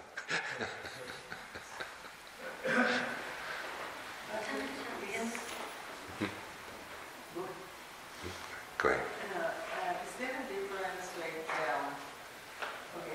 people observe precepts, 5 precepts, 8 precepts. Is it important to observe kind of officially and then practice, or just you don't have to observe and you follow the rules? In other words, the question is, do you take them as formally, or you don't have to take them formally unless you find that you really can't do this on your own. And you feel more committed if you've told somebody. But if you find that it's a practice that you take on, you're perfectly doing it fine without having the formal practice, that's perfectly fine. Is it the same effect, or is it like going for a few and then observing the precepts? It would have the same impact. The fact is that you're actually following the precepts. That's what matters. You've made up your mind, I want to follow these things, and you carry through with that. It's the intention is the karma. Apparently Ajahn Mun very rarely gave the precepts to people. They would come and say, I'd like to take the 8 precepts, and he'd say, you know what they are? Right, okay, then follow them.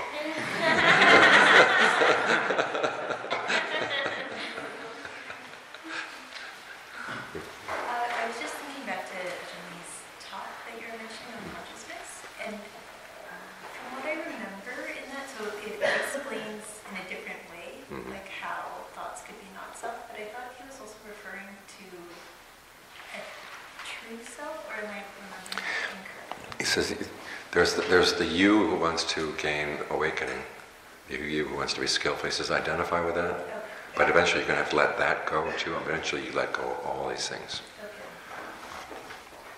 Because he talks a bit about having a sense of self.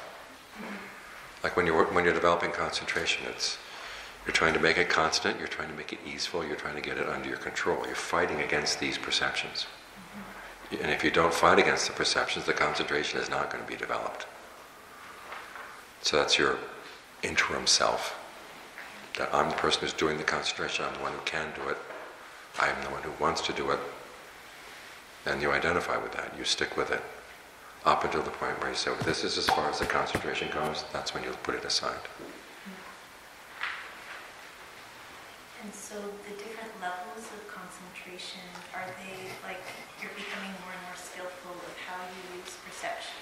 Right. And then you can then apply not self and Yeah, each level of concentration will have a different way of perceiving the breath or perceiving whatever your object is and your relationship to it. And this is because it's in the process of doing the concentration that you become sensitive to the aggregates as activities in the mind. That makes it easier to pinpoint, okay, which is the perception, which is the fabrication, and then how do you let them go. Question? Oftentimes when I'm in a situation, I'll be disconnected. I'll purposely try to, not get emotionally involved and try to stay above the fray, as the Buddha states. But then often people very close to me say, you seem very unattached, not compassionate, you seem aloof. And I'm trying to understand where that balance is. I feel that, in trying to practice and not being emotionally engaged in the situation, I'm being clear-headed, at least it works for me. Yet later people gave me feedback that, hey man, you're not connected, what's going on? You don't seem compassionate. Where is that balance? How do you find that out? And is it them? Is it me? It's them. It's them.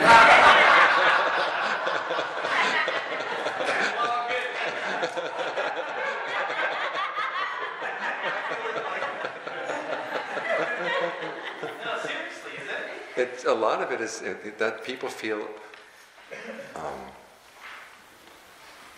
unnerved by someone who's not reactive the way they are. Offended, yeah.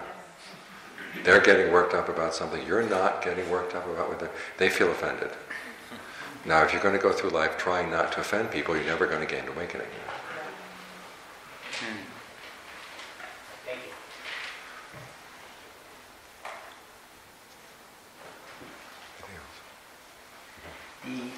Going back to the definition of fabrication, it's fabricated, already fabricated. That's sankati pisankoroti. I think I didn't Pali term for it. I'm not really sure, but that is it synonymous with papanya? But papanya? Papanya, yeah. Because you are fabricating No. the feelings, the perception. You keep like a cycle. Yeah. The word papancha is sometimes translated as proliferation. And it's not quite what the Buddha's getting at, because that's basically talking about the amount of thinking. You're just going wild with thinking. Whereas for the Buddha, papancha is a particular type of thinking that begins with the perception, I am the thinker, and the perceptions that are derived from that. Like I, as a thinker, I have an identity, I have to maintain my identity. What is my identity? Those are the perceptions of papancha. Now, just pure fabrication can fabricate all kinds of things without using papancha, or the perceptions of papancha. It's when you start bringing in that assumption, I'm the thinker, and then the perceptions that grow out of that, that's when it becomes papancha. So you cling because of the prapancha, or the prapancha is the activity of prapancha causes you cling to? Both. So. The clinging gives rise to that, and then it gives rise to more clinging. And that's passage where Thanissaro Bhikkhu talking about that on passage 33, when the question is, okay, with the awakening, basically, is there anything left? Is there nothing left? Both, neither. And in all these cases, Sariputta says you're using papancha to describe something that has no papancha at all. Because your concern is, well, if I'm the thinker, am I going to be left? Am I not going to be left? And that, as Sariputta says, this is something that lies outside of that range of thinking. But it is possible to think without papancha. You don't have to assume I am the thinker. I mean, arahants can think, they can fabricate, but they're not engaged in papancha.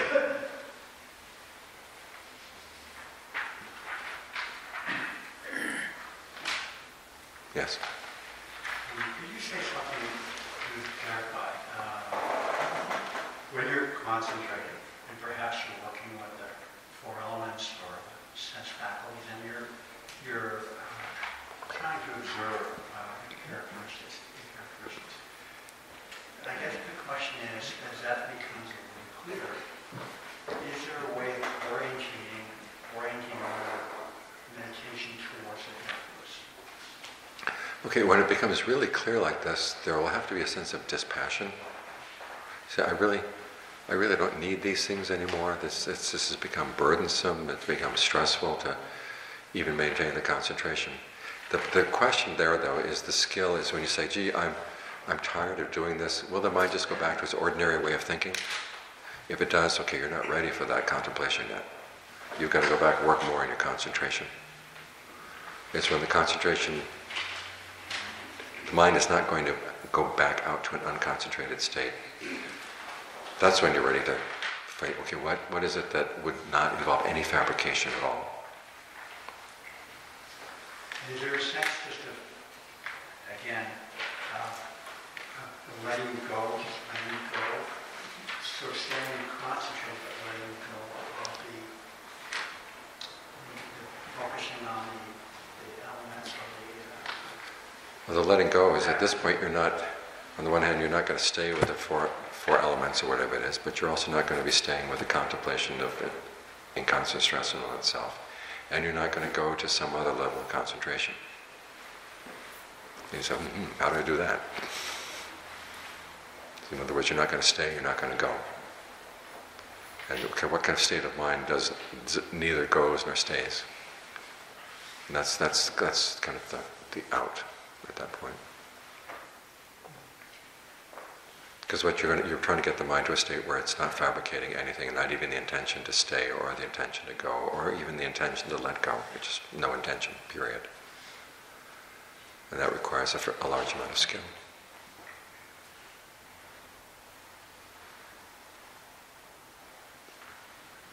Yes? And at that place, perception and fabrication are one and the same thing, are they not? No, they're still distinct. I mean, the fabrication could be fabricating a perception or it could be fabricating an intention.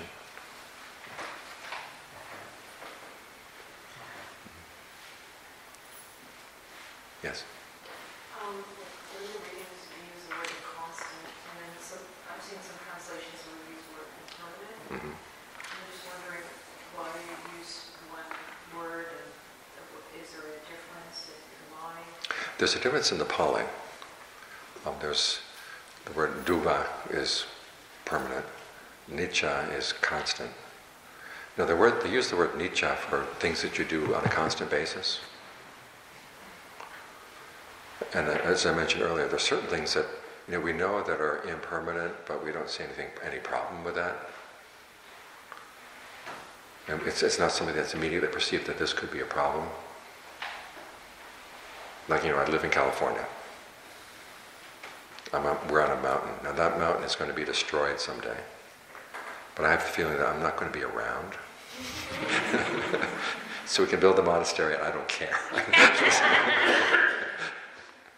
However, when the monastery starts shaking, so this is really inconstant, this is not reliable. The buildings could fall down. Inconstancy is something you will see in the present moment. And it's actually kind of your test. We're looking for something that is constant and totally devoid of stress. And so when anything comes up in the mind, like a state of concentration, sometimes people will say, this must be it. Everything seems very peaceful, very calm, nothing's happening.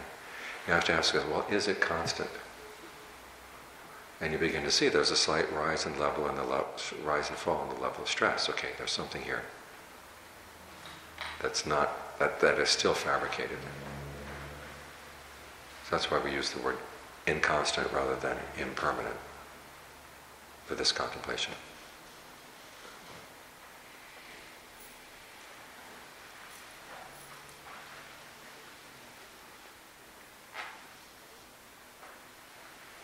Okay, we've got until 4 o'clock. Any random questions? Okay, I know I missed part of the conversation. and I had many proliferations trying to properly ask this question. And you mentioned about Anidasana, Vijnana, and did you mention also about the cessation of perception, feelings, and consciousness earlier? We didn't talk about that. You did? We did not. And is there a connection between the two? It's used when the Buddha says when you ask someone about these things, you should ask someone who knows about it, who's experienced it. So there's nothing in the canon that describes this. But it is something that he says it lies outside, it is not experienced through the six senses. And there are these states that after you have attained them, you come out and then later reflect on them? Yeah, that's in Vajrayana 111, they talk about neither perception or non-perception, or the state of cessation of feeling. You cannot contemplate them while you're there. You contemplate them only after you come out. So this state that he mentioned, is that something... I'm know. not asking you, but is that something that maybe the person experiences it, but only later he reflects on it and understands? Well, that would be a state of concentration. The Vijnana Anidasana is not something that is a state. It's not. All of these states up to them can be fabricated. This is not fabricated. That would be the distinction.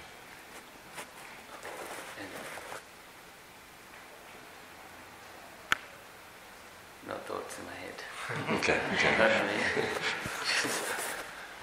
Question? Okay, in the five aggregates, there's an aggregate consciousness, in mentality and materiality, specifically mentality, there is a factor attention. What is the difference between them? You can be conscious of something and then decide not to attend to it. And the illustration the Buddha gives is there certain questions occur to the mind that you're aware that they're there, but you're not going to follow through with them. You're not going to pay attention to them. So that, again, consciousness on its own is the more receptive, passive recipient of the knowledge of the events. And then attention is when you actually focus in on that and say, I want to pursue this a little bit further.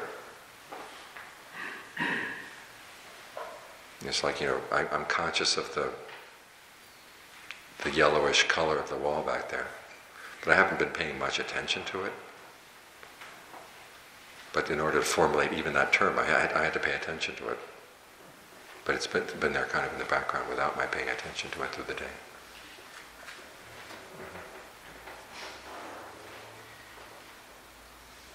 Yes? When you are, you don't call it state, where that you're beyond your six senses, how the information gets stored that you remember after? It's there. So the knowledge that you have in memory, something needs to be related to self. Yeah, but it's not, in memory doesn't require the self, but there does a memory, okay, there was this, and as I recreated my sense of self, I realized I was coming out of that. In fact, it's the saying, oh, this is that's what pulls you out. It's not carrying a memory in there at all, but you do, as you're coming out, you begin to recognize what's the difference between where you were and where you're going, what you're pulling out to.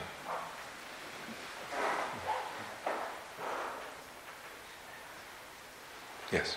But for people who are suffering from dementia and Alzheimer's, how would you relate their situation to their karma?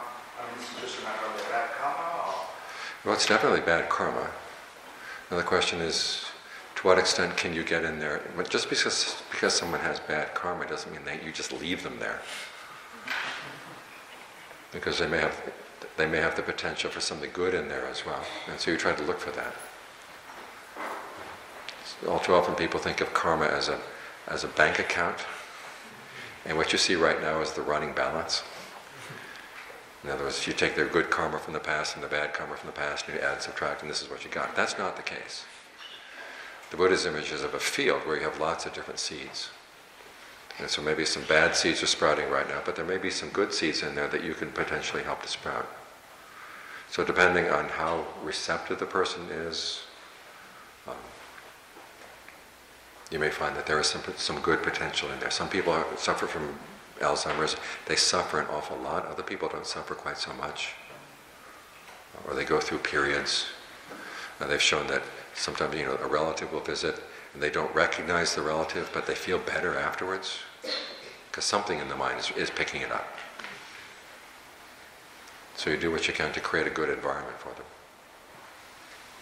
Because my distinction was the distinction of Alzheimer's and dementia from cancer, because it's more of a mental state. So that's what I was trying to relate to. Well, both cases are the result of karma. Whether it's physical, whether you can trace the physical cause or cannot trace the physical cause, the fact that they're suffering is a result of their karma.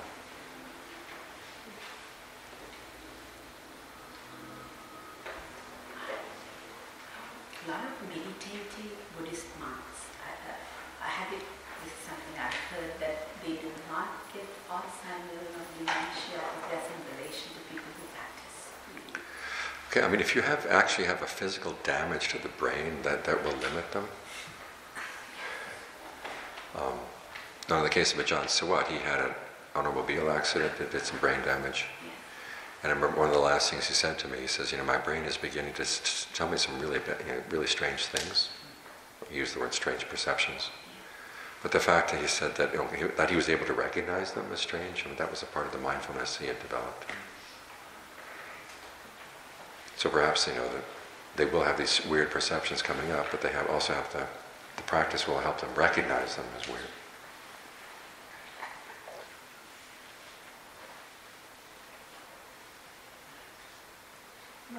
Yes. Conviction is sadha. Conviction is sadha. Sadha. Conviction, saddha, yes. There is conviction on Buddha Dhamma's. No, the conviction in the Buddha's awakening, conviction in the fact that the Dharma is well taught, conviction that the noble Sangha has practiced well. That's the conviction. And then the fourth element is virtue pleasing to the noble ones. Virtue. In other words, it's not just a kind of a floating conviction, say, I believe, I believe, I believe. Your practice actually carries that out. And the virtues pleasing to the noble ones are virtues where you really do adhere to the 5 precepts, but you don't pride yourself over that, saying I'm better than my neighbor who doesn't observe the 5 precepts. Scott? The hard part, like will or ill intent, that's for me quite easy to see. So I don't always succeed, but I understand the principle there. The sense indulgence, the Buddha uses very strong language to warn against in some passages. Is it just primarily because he gets in the way of something better, or I don't always understand why they're considered. Okay, it's the sensuality is what he warns against. I mean, the pleasures in and of themselves are neutral. It's the mind's fascination with, I would like this, I would like that, I want this, I want that. No, I don't want that, I want this. And you keep fascinating because, one is it's a waste of time. 2, a lot of unskillful actions are based on that kind of thinking. If you're constantly thinking about the pleasures you want and you're not getting them, then you get irritable and then you get angry and then you can... And the Buddha talks about how this is why husbands fight with wives, wives fight with husbands, children fight with parents, parents fight with children, nations fight with nations. It's all over this I've got to have this, if I want to be happy. And because what you're basically doing is you're weakening the mind. Say, I will be happy only on these conditions. And you're creating a mind which is like a hothouse plant that, needs just the right kind of temperature and the right kind of this, the right kind of this. And if the slightest deviation from that, you get... This is what I'm worried about with America. Is everybody's gotten so used to all these sensual pleasures. Being just this way, just that way. And then the slightest thing where that's not going to be that way, it's, they just go they have no resilience. So it's the obsessive quality. It's the obsessive quality. Yeah. Everything happy just contingent on these. Right. Because sense pleasures in and of themselves can often be neutralized. It's what kind of state of mind leads you to pursue them, and the state of mind that you derive from them. Now, there are certain pleasures the Buddha says are out, inherently unskillful. Others, he says, really going to depend on the individual. This is why some monks can live in monasteries and gain awakening. Other monks have to leave the monastery, go out and live in some hardship in the forest. Because if they stay in comfortable places, they get complacent and lazy.